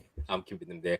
Am I the only one? This is just me. Maybe again. Am I the only one who still sees, like, regardless the fact that obviously we're going to buy midfielders that are mature? Am I the only one who's impressed by Nico? I don't know why everyone wants to do Chelsea FC all of a sudden. I know we've done is slag Chelsea FC off for this. People are just hype, Martin. They just, like, you know where it's going to stop, Martin. As soon as Echeverria just does 10 minutes of play, it's gonna done. It's just one of those new toys. Left back. It's a new toy. It's a new toy syndrome, Martin. They just want to see Echeverria. Remember when he was on the bus, people got excited. They just want to see him. Once they see him, this will go. Yeah, I was talking about O'Reilly. Am I the one, Martin, who even when O'Reilly steps into midfield, the way he bullies like mature players, you say this guy can actually be a future box to box. Is it just me? It's the fact that I have seen him go into that midfield. People try to get the ball off him, and he pushes them off and still gets a pass through. I just feel like, regardless the fact I know what you're saying, but I feel like there's a future in the middle for O'Reilly. Is it just me? I just look at him as the future somehow to be in that midfield. And the thing is, it's the body he has and the power he has. It's just too powerful. Totally agree with that. See, that's what bothers me and scares me. I'm not putting it right. If you don't, that's fine. But there are fans, and that's up to you, Docs in Blue, who are saying they're not even going to give him a chance if he signs. That's what scares me. They'll be calling him Morgan Gobshite. Yeah. We're not even going to give him an opportunity when he signs. That's what's scary. Yeah. Do you know what? I agree with you there, Martin. Like, although yes, I wouldn't be overly excited, but at the end of the day, whoever signs for your club, you got to support them, no matter what. Yeah. If Gibbs White ends up being the one, we've got to get behind him because at the end of the day, is that on opinions, Elliot? Tell me where it says I have to agree, Elliot. That is that opinion, Elliot. I don't have to agree though. Just back on the O'Reilly as well, the point that you made there, Patrick, about O'Reilly, he's so composed and physically strong for somebody that, let's be honest, he's only been played for I can't remember, 5 odd games or whatever, last 10 games. Like, he's just literally just come onto the scene and been formed into a position where he's not naturally played in before. But if anything, I think that's done him the world of good because the midfield's always, the battle field, where most of the battle takes place between two teams. And I think you got to maybe be a little bit more seasoned to play in that role, if you like. Whereas I think playing in this sort of inverted left back position allows him a lot more time on the ball, which he needs to get used to. And he's so far so good. Like, he's done really, really well. Some of the tricks and skills he's pulling off, even at the back, like you'll see him tracking back and then suddenly do like a little swirl or whatever, and towards the corner flag or whatever. He's got confidence, so I can see a lot of promise there. Yeah, I think I only saw him get cooked by what's his name, Ilanga. But Ilanga has been cooking a lot of people. I think that's the only time I saw O'Reilly struggling a bit with the pace. But he's been impressive, and I just say fair play. We didn't sell him to Chelsea because we would have another meltdown. To be honest, as the meltdown we had for Martin's opinions banned again. Martin's banned again. Martin's opinions banned again. My opinions banned. My opinions banned. Unless I agree with everyone, my opinion's banned. Anyway, right. Listen, just enjoy the summer. We don't know what's going to happen. Listen. Can I just add something too? The academy, the under 23s, only need a point in their last game to win the league. Sorry, we may see another 100 million come through the club again, selling those players on. Dortmund are looking at that kid Divine, isn't it? So he might be on his way to Dortmund. It's another EDS. We're going proper EDS next season. Bollocks to the rebuild. EDS, guys. Let's go. Yeah. And just another thing too, Cam, just saying what you mentioned before about Nico O'Reilly. I think the other reason why he's he's looking so comfortable out there too is because of who's around him. I couldn't think of anybody really better in terms of a veteran midfielder to play alongside than someone like İlkay Gündoğan. He's going to learn so much from that guy. One, not just because obviously he's got a coaching license, but number two, because of what Gündoğan's done, and because he is, in my opinion, for the last 10 years or so, been one of the best football brains in European football as well too. I think Nico is going to learn so much from that guy, and I think he'll take all that experience even after İlkay doesn't play anymore. I think Nico will take so much of that experience from him, and that'll help elevate his career basically. Yeah, true. Oh yeah, is anyone going to the FA Cup Youth final on Monday at Villa? Is anyone going to Villa Park?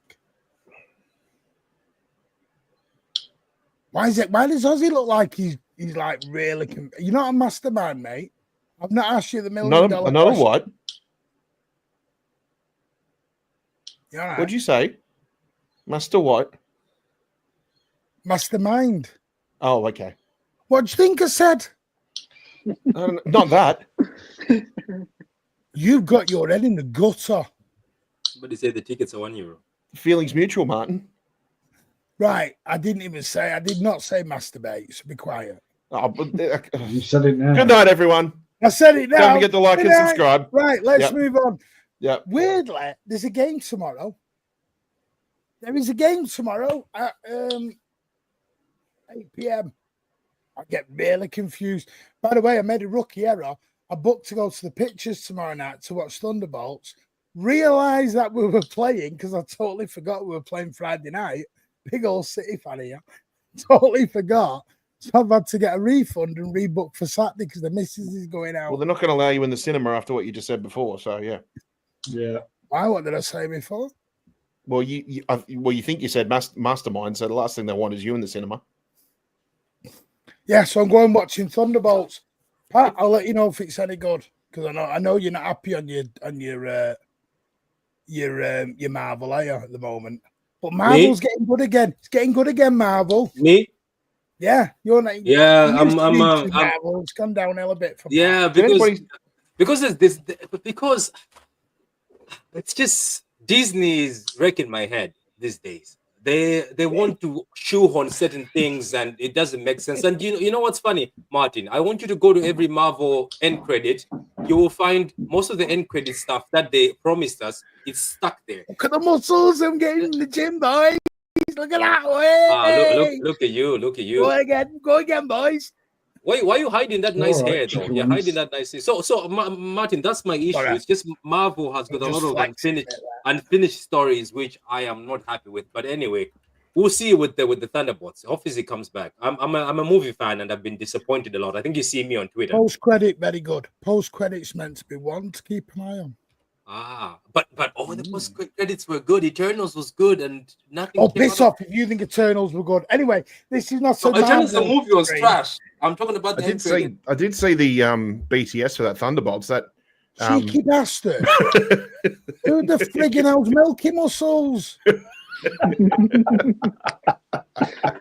It's only Milky Muscles.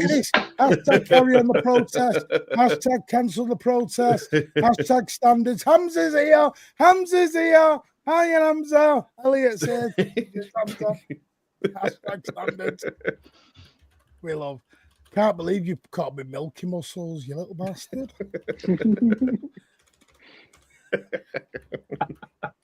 Do you know what? I'm getting up at 4 a.m. to go to the gym, and you're calling me Milky Muscles. Wait, you're getting up at 4?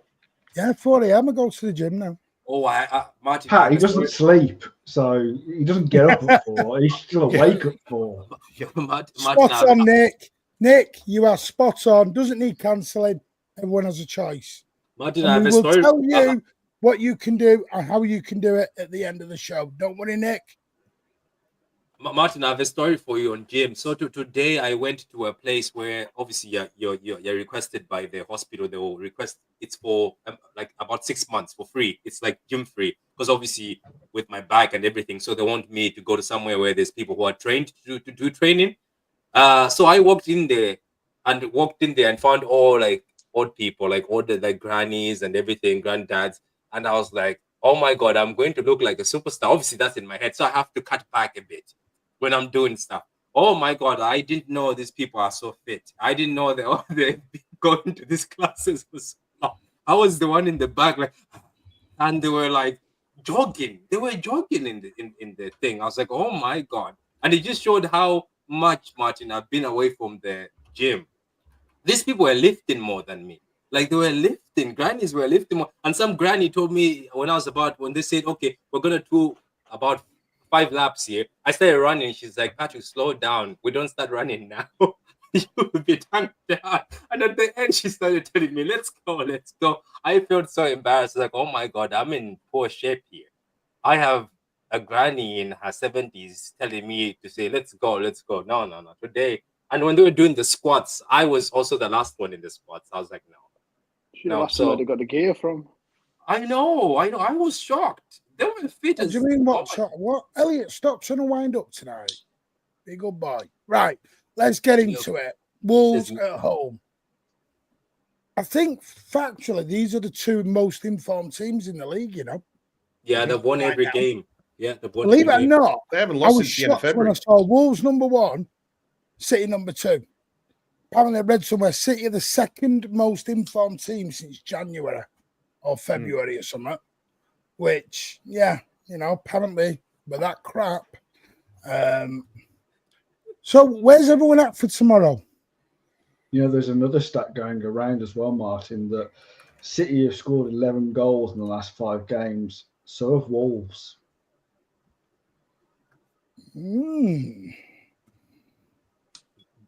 And Ozzy, that new guy over there, is whatever his name is, he's actually very dangerous in the box. I forgot his name, but very dangerous in the box. He's just tweaked the formula. He's just tweaked the team, and they're sort of a different team now.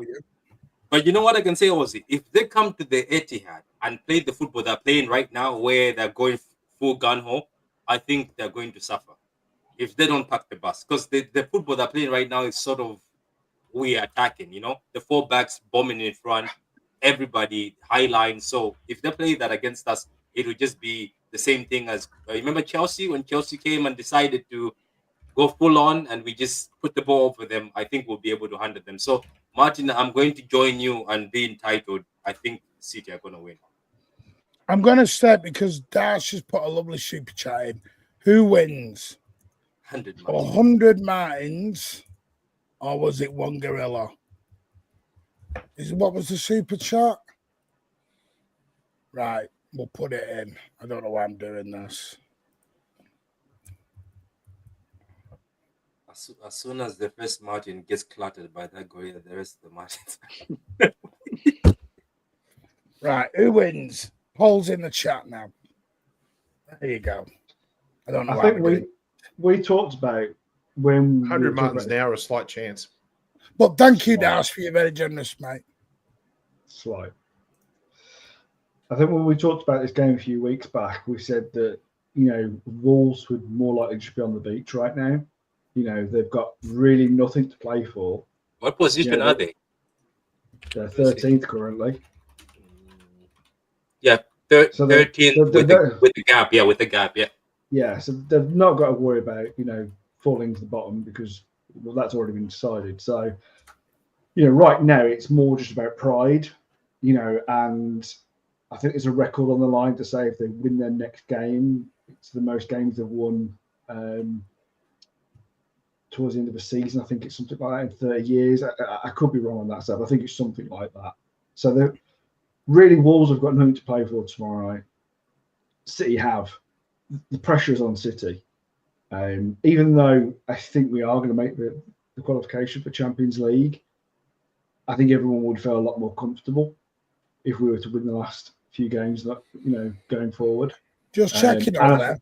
They've not lost since the 16th of February. Yeah. 90 minutes. Mm-hmm. Yeah. So the only team did anybody see the stat as well too, where when Amorim came to United, Wolves were 18 points behind United. Now they're 2 points ahead of them. Yeah. And they're the only team on the table with WWWWW. The rest of the teams have got L, a D. It's all wins. Yeah. Yeah. But that's what I'm saying. If they come with the confidence of saying, let's play football, I think they'll be outplayed. That's what I'm saying. If they come with, let's play football. But also, we have to remember that this City team somehow still concedes prosperity, so hopefully Wolves doesn't come in a lot of smoke. A lot of smoke. I'm going to go for a 3-0 down in the first minute. I'm thinking tomorrow will be a very tough game. I've said 2-1 or 3-1. If it's 3-1, I'm talking we get a last-second goal. I think it's going to be quite a close encounter. Yeah. I do think, though, if you keep Cunha quiet, you stop Wolves. Everything going through them at the minute seems to be Cunha. Now, I don't know why he's going to United. Well, he's going to United, it seems. You say money, Pat, but apparently they couldn't pay the tea lady, could they? Oh, okay, then the badge is going to. I think it's also he has a release clause, doesn't he? Something like just over 60 mil. Yeah. I also think that his attitude has been questioned a lot over the last few weeks about, the way, behind the scenes. So he'd fit in right in United as having an attitude problem. So carry on. Do you think it's been because he's been trying to push a move, maybe? Is that why? Yeah, he's been trying to push for a move for a long time, hasn't he? Good night from Brazil. Elliot's really pushing this old Rodrigo stuff. Tyler Dibbling more than Wirtz. Tyler Dibbling is 100 million, Steve. Behave. 100 million for Tyler Dibbling. That's a howler, Steve. You want to spend 100 million on Tyler Dibbling, but 80 million for Gibbs White is too much. Give your head a wobble, Steve. It's your opinion, though, mate. So but I don't agree with that. I know he's Steve. Steve likes these fast wingers. He likes a winger, does Steve? He likes these tricky wingers. I don't get Cunha. Why go to the Brazil paper and media and say the next team I want to go is next level in Champions League? Yet United are down there. Why go there then? I don't get it with Cunha. Obviously, United might end up in the Champions League with the Europa, but I don't know. A lot of clubs wanted Cunha, and I don't know. I don't know what they have told him at United. To be honest, I'm also shocked that he's picked United because he says he wants to go to a club that's ready to win. And but who else is actually at the table for him though? I want to bet on what? What am I betting on here? You want to bet on that 300? What am I betting on here, Elliot? I don't know. Let me know what I'm betting on. Go on, Cameron. Is anyone playing KDB?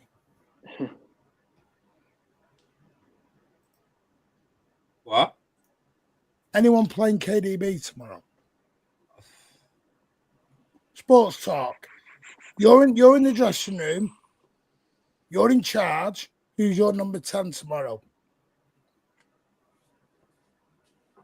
Do you know? Is he 10 though, Martin? Who, KDB? Yeah. Here's a 10. Do you know what? No, but I mean, we haven't got a recognised striker right now, and the last few games they've interchanged, so you could see KDB possibly being a false nine. Yeah, that's very true.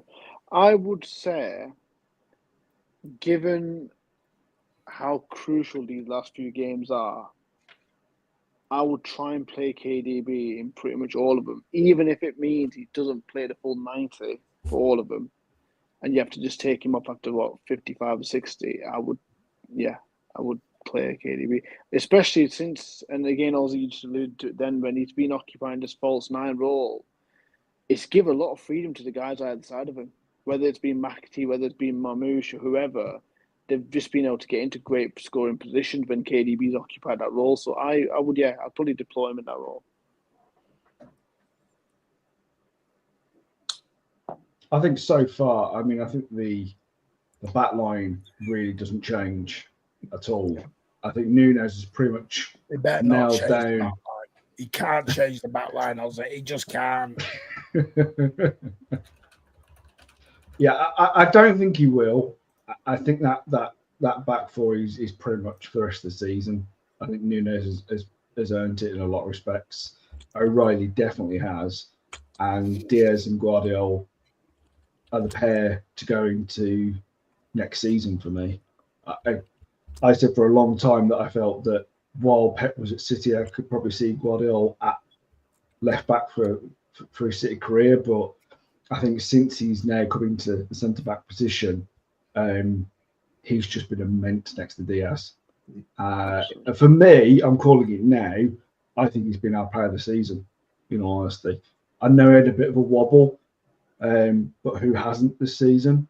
But for me, he's been pretty much the mainstay. He's the highest scoring defender in the Premier League. Stand up performer, definitely. Yeah, so I think he deserves it for me. That's what I think. But I think back four pretty much stands for itself. I wouldn't be surprised if you see Kovacic come back into it. I think his performance last time around has probably earned some starting position. You need to stop. No, I'm going to stop you right there. You in particular in the middle. Pat, I know you need to go in a minute, but you need to stay for this. We have made Alan apologise to Nunes when Nunes has been exceptional. Wait, did he apologise? He did. He also said he's been brilliant the last month or so. Oh, We also no way. know- Do you have clips of this? Do you have No. clips of this? They have clips of this. Oh, we do. They do at the hospital. Ozzy has been a bit of a cover hater lately. So what we've got to do now is make Ozzy apologise to the Croatian maestro who ran Wembley Stadium on Sunday. So off you go, Ozzy. Who scored very important goals this season, by the way? He has, Pat. My hat is off to him for the way he played. I No denying that. apologise, Mr. Mateo Kovacic. I'm not. standing on your name. No, I'm not going to be apologising. I'm sorry to break your heart there. And to everyone who thinks that I was about to apologise, it ain't going to happen. I still think... Sorry, Ozzy. Yeah. Just before you come in, Pat, I'm not going to apologise because I still think he's had some good performances, but for me, he's not a starting 11 player in this City squad.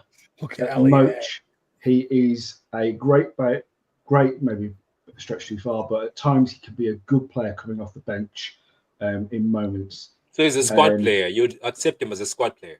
I accept him as a squad player. That's as much I accept him as. I think, just because he's had a couple of good performances over the last few games.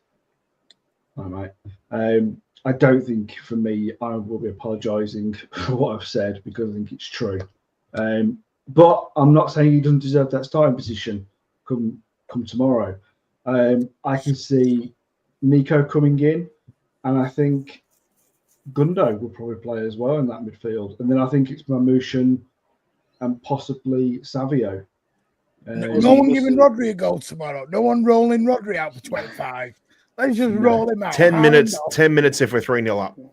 Well, I according wouldn't to even do Elliot, that, Pat. I'm not even doing that. Elliot has said here, and we will bookmark this. Rodri starts tomorrow. Bookmark it.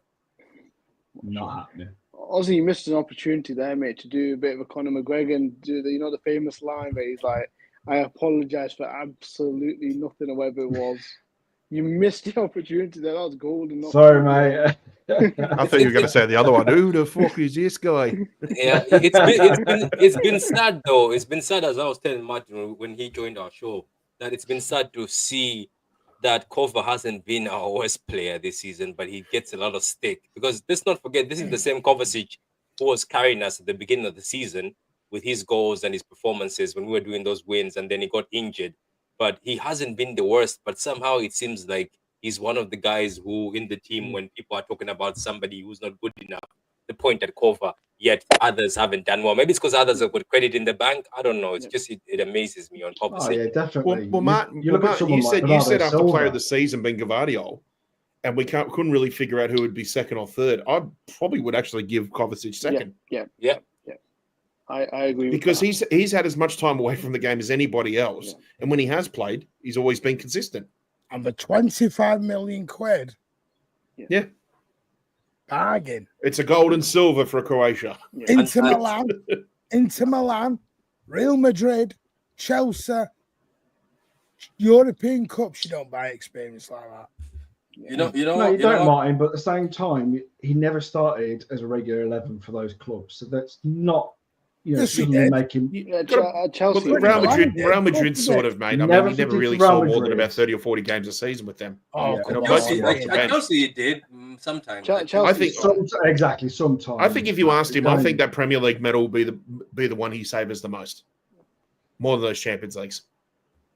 Martin, because before Martin, you hurt them before more. I go, Martin, Recognised. I can't wait for the day when you apologize to Doku.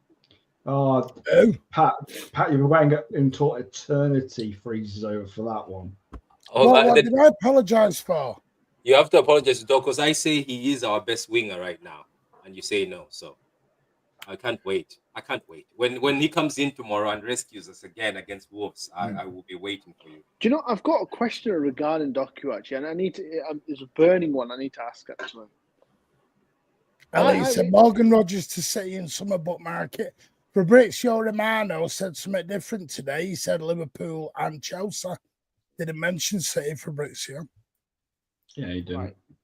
Doku, I think, is very, very talented, but his highlight moments have been sort of coming off the bench. So the question I've got for all of you is, and again, it's not because I think this, but it's something I am starting to wonder: is he more of an impact player?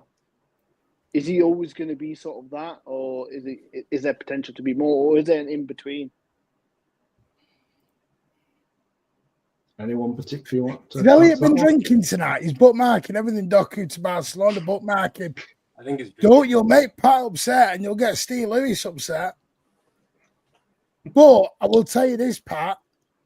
There was that story in January. It was actually there was some truth behind it, you know, Pat. He was looking at Barcelona. He's on the list apparently. I just say we should be patient. Money pay for him? They haven't paid. Have they paid for Ferran Torres? Because I'm still waiting. Well, for that. the way they're going, they'll be able to pay for bloody everything in the summer. They're about to win everything the way they're going. They've still got to pay off massive debts, Martin. So, you know, come on. They have to pay off. What's his name? What's that midfield up there? Yeah, It's all the man, isn't it? All him money. Kovacic played for Real Madrid until they got Casemiro. There you go, Ozzy. So he did play for Real Madrid. I didn't say he didn't, but he wasn't a regular starter for Madrid. It was until Casemiro came in. No. Man, I'm going to get this up. You two discuss that because we're going off. Because we're going to end in 5 minutes. We're going to stay on the Wolves thing. So, Cameron, I'm going to quickly answer your Doku question because I've said it before and I'll say it again. For me, you know, his first season was his first season. His second season has been not particularly great. He hasn't kicked on as much as we'd all like him to have. But in all fairness to him, the whole team has imploded a little bit over this season, but various parts, especially over December, January.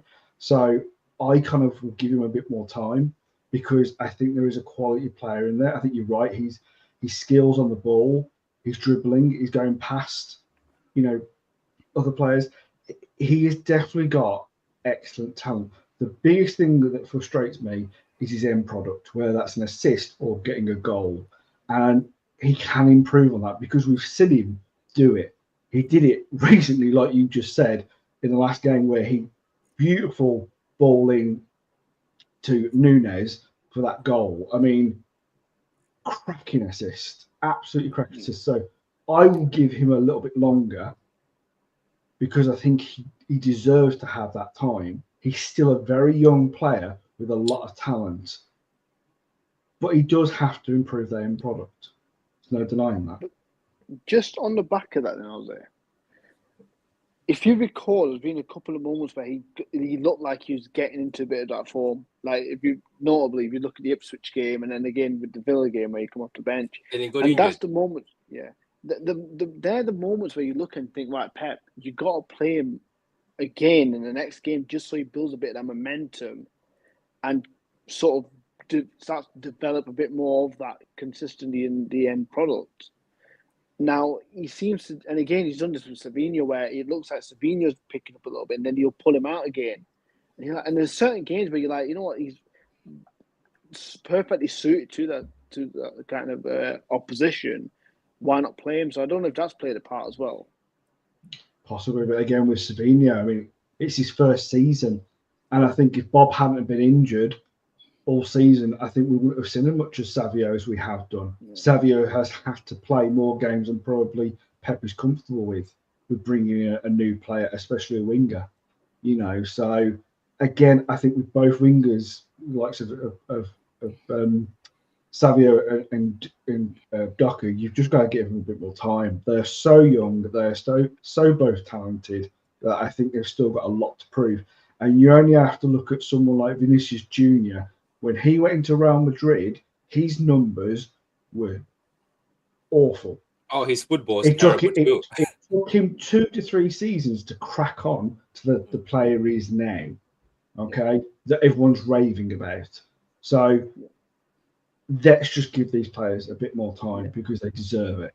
And you know what, Ozzy? I just wanted to say this. You know the thing people think, oh, I'm on the Doku train, but I feel like even if you watch the interviews recently, every team is scared. Defenders are scared. Did you see the interview? Some of the defenders are actually scared. I think your man from Forest said, I think an interview when they asked him that, who don't you want to face, say Doku. Even that new kid from Bournemouth say Doku. Everybody keeps saying, I don't want to face Doku. Because you don't want to face him. Because even the guy from Forest, I forgot his name, the Nigerian fella, he said, his friend was laughing. He's like, don't laugh. He keeps coming. He says, you were like, okay, I've handled you. But he says he comes in and tries something else. He'll try the same thing. And you're like, are you trying that again? He'll try it until he says it succeeds. He won't leave you alone. And I think you're right. I remember Vini. Vini was worse than Doku, I think, in his first season. Vini, even doing his presentation, he couldn't keep the ball up. He was ready to do the keep-ups. So we'll see anyway. As soon as I said, I'm waiting for Martin. As soon as Doku just clicks like that and starts doing those passes, I think I'll bring Martin on a show. I'll leave it to Martin, and Martin. Hang on a minute. I turned around and said I'd keep him next year. I didn't say sell him. Yeah. I think you're on that train, Martin. Only a few weeks I'm in back. between. I'm not going to lie. I'm in between. You're at the station with a ticket, but you don't know if you have to jump on the train. Listen, I hope McAtee proves. I mean, according to this, you got Elliot was in there saying that McAtee's got a new 5-year deal. Maybe he has. But bookmark it. I tell you what, people better not bitch and moan about no rebuild then. Wait, McAtee has got a what? Because if you've got McAtee signing a new deal, O'Reilly signing a new deal, Echeverri coming through, forget the rebuild then. Because Gundo's not going anywhere. Silva The might be rebuild's staying. done. You're basically going with Crash FC then. So no one come back to me about Standards FC then on the back of that.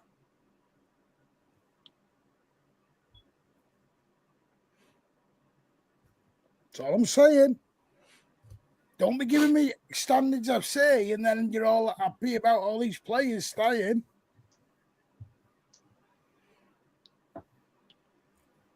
That's all I'm saying. Just to mention too, last time we played Wolves at Molineux, we actually started Doku and Savio. Nice. I think we'll see. I'm going for the 2 or 3-1. Last few of these, Mark Fogg said we'd done that on the 10 and Tone did a 5 while I was away. You legends. Professional Idiot has gifted 10 Mancunian Way memberships. Thank you to Foggy, Tone, Professional Idiot, Mark Harris, Adam, Simon Clark, and Sam McCoy for all their help supporting the channel and memberships. My voice is going, as you can probably tell. So, massive big up to every single one of you. Say thank you. Your support is outstanding. Man City 1-2 inch question for you, Martin. Would you keep O'Reilly at left back next season or get a recognised balance? I would buy a left back. I don't mind O'Reilly being used as a second choice left back or in midfield. It's up to them. O'Reilly signed a new deal, so he's staying. If McAtee, because up to now all I heard was he's rejected a deal. If he signs a new deal, well, then there will be a signing not happening. Because then you can't get them in. So I suppose it's what you want moving forward. I see Cambiasso kind of being on number 1 left back next season and O'Reilly being back up. Who would be all right back then? I mean, who are we linked to when it comes to So I mean, right if no one is going, then when is the rebuild? Exactly, rebuilds are happening, then, mate. And then I suppose the rebuild's what do you call a rebuild? Fugazi. What is a rebuild then? So you have to look at Boothie and his, ridiculous appearance on Sky Sports. I think was it last weekend, keeping all the players. Anyway, And I know Tarek, by the way, Shades of Blue. Go and give Shades of Blue podcast a lot of love. Top channel, Shades of Blue. Go and give him a lot of love. Tarek and the gang all over there. I will say this is a great point. Tarek did say this. The upturn in form shouldn't change the need to rebuild. I think it has for Mena. I think it has for Pep a little bit. I think this form has changed some of the ones that were due to go. Martin, I have a message for you from a fan. They sent me a DM. You've angered a bit of South America. Why? What have I said now? Okay, so Patrick, I saw you on a show with Martin. Can you tell him that Echeverri was playing with Liver Plate and was killing it? I watch him a lot of times. I am tired of fans talking about things that they don't know. Yes, he has no European experience, but Echeverri played with Liver Plate, which was South America, alongside Boca Juniors, are the top teams in South America. So what does Martin say about that? Say that again. He says he is not happy the fact that you're downplaying Echeverri, because he says Echeverri I'm downplaying him because I've never watched him. Let me just, You just tell him I'm downplaying. I'm more upset with what he just said about the rebuild. But Pat, how can I big up someone I've never watched? You know. Well, that's on you for not watching South America. I mean, I'm sorry. Yeah. I didn't stay up till 2 a.m. You normally stay up till 2, 3 in the morning. But you need to do something while you're waiting for the gym to open. He's on Spaces. Yeah, he's on Spaces at 2 a.m. I'm on Spaces while I'm watching my dad.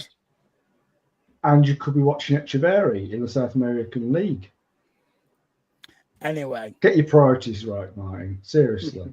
No commitment, cheeky bastard. Right. I went for a City win. We'll be back Sunday night. Morning. We're back tomorrow. Yeah, don't forget your waffle show. We're back tomorrow, 12 p.m. with the Transfer Waffle Show, episode 2. Me, Tone, LB. Ozzy, if you want to join, you are more than welcome. Don't want you to feel like invite. Cheeky bastard. Wait a minute. I thought you were sounding Scouser there for a second. Wait a minute, Martin. You call me a waffler. And you've never invited me to the waffle show. Wait, I'm your top waffler. Jesus Christ, this waffle show's becoming 15 people now. Oh, I'm sorry. As co-owner, I'm not allowed on one of my own shows. No, sorry. Why do you call it waffle? Are you seriously waffling? Because they're wafflers. On LB's channel first. So wait, you're seriously waffling on this show? I would like. There's a lot of waffle. No, it's because right. They're not gonna lie. Me, Tone, and LB did a show on LB's channel for a very long time on a Friday, and everyone loved it. They said the combination was great. They loved it. Chemistry. And we were trying to make it serious, but we ended up winding each other up as mates do. Turned into total banter for like 2 hours, where we were just bantering each other, and everyone was loving it. So we changed it. It had a rest, and we brought it back over here. And now everyone's going, and fine, Ozzy, you want to join? Join, there's no problem. But if you are easily you haven't invited me, which says more about what I say on the show. Because we take the piss out of each other. Seriously, take the piss. Yeah. Oh, Martin, we're not seeing you. You're not inviting me, Martin, which can only suggest one thing. I'm not a waffler. I'm not a waffler. You didn't invite me. I'm not a waffler. So I can just about get you on your own. I'll hold on to that. I'll hold on to that. Yeah. Just about get you on your own show, you cheeky little sod. Yeah. We haven't called it the Wednesday waffle, have you? Missed the trick there. Aussie waffles. Yeah. There's your new business. There's your new business proposition then, Aussie. Bloody hell, I'm getting stick now because, like, tell me when you want to come on. Come on.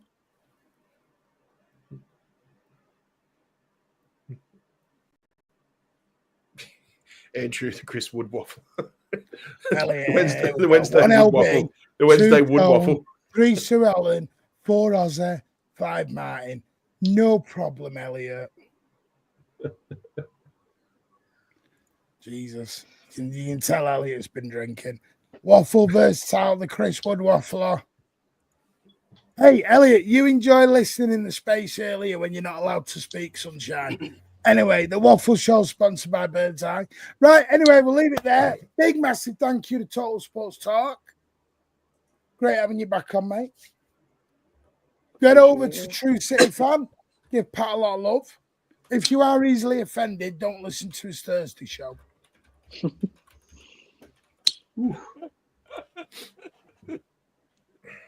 Is that why you're And not listening? obviously, Martin? Ozzy and Pat, thank you, gentlemen. Always, Martin. Thank you. It was a Yeah, pleasure. you're Never a welcome, chore. Martin. Anyway, I don't know. You put me fucking 5th, cheeky bastard. 5th.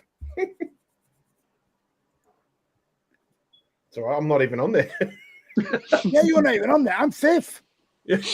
And I've got more. Is that because I told you ball ran out of knowledge bookmarks, than all them Elliot? Don't mention in an honest way. Alan Ozzy, LB, Tone, and me. Who's the odd one out? Me. I go to games. Good night. Take care. Have a lot of fun. Don't forget to like and subscribe. Yeah. Good night. I'm joking. I say, take care, please. It's been a great show tonight. It's a fair list, to be honest. It really is it. Okay, then, mate. Personally, I think I know more football than all 5 put together. But anyway,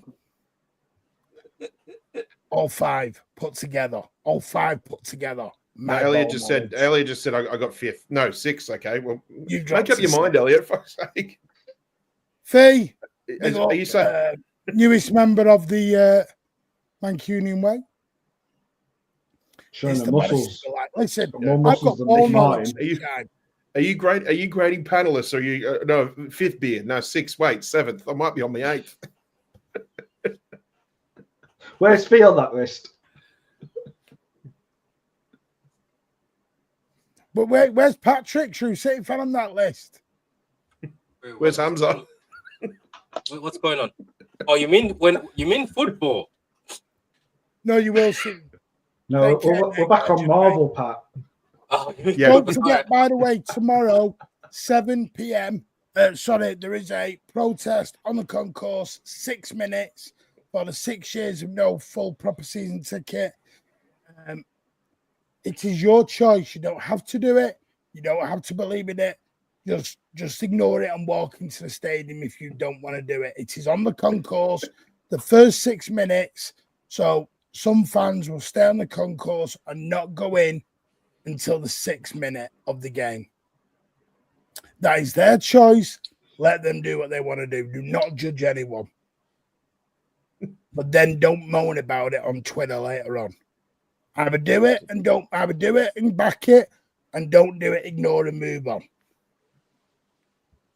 You can't be in both sides of the camp. But anyway, I will see you all soon. Tomorrow, 12 p.m. Me, LB, maybe Ozzy. We'll see who else wants to come on. There will be a space in at 12:30. I'll do a space for a couple of hours while I'm doing my caring duties. Oof. But take care, smash the like, and we'll see you all on the other side. See you tomorrow. And as always, on the Blues. Take care all.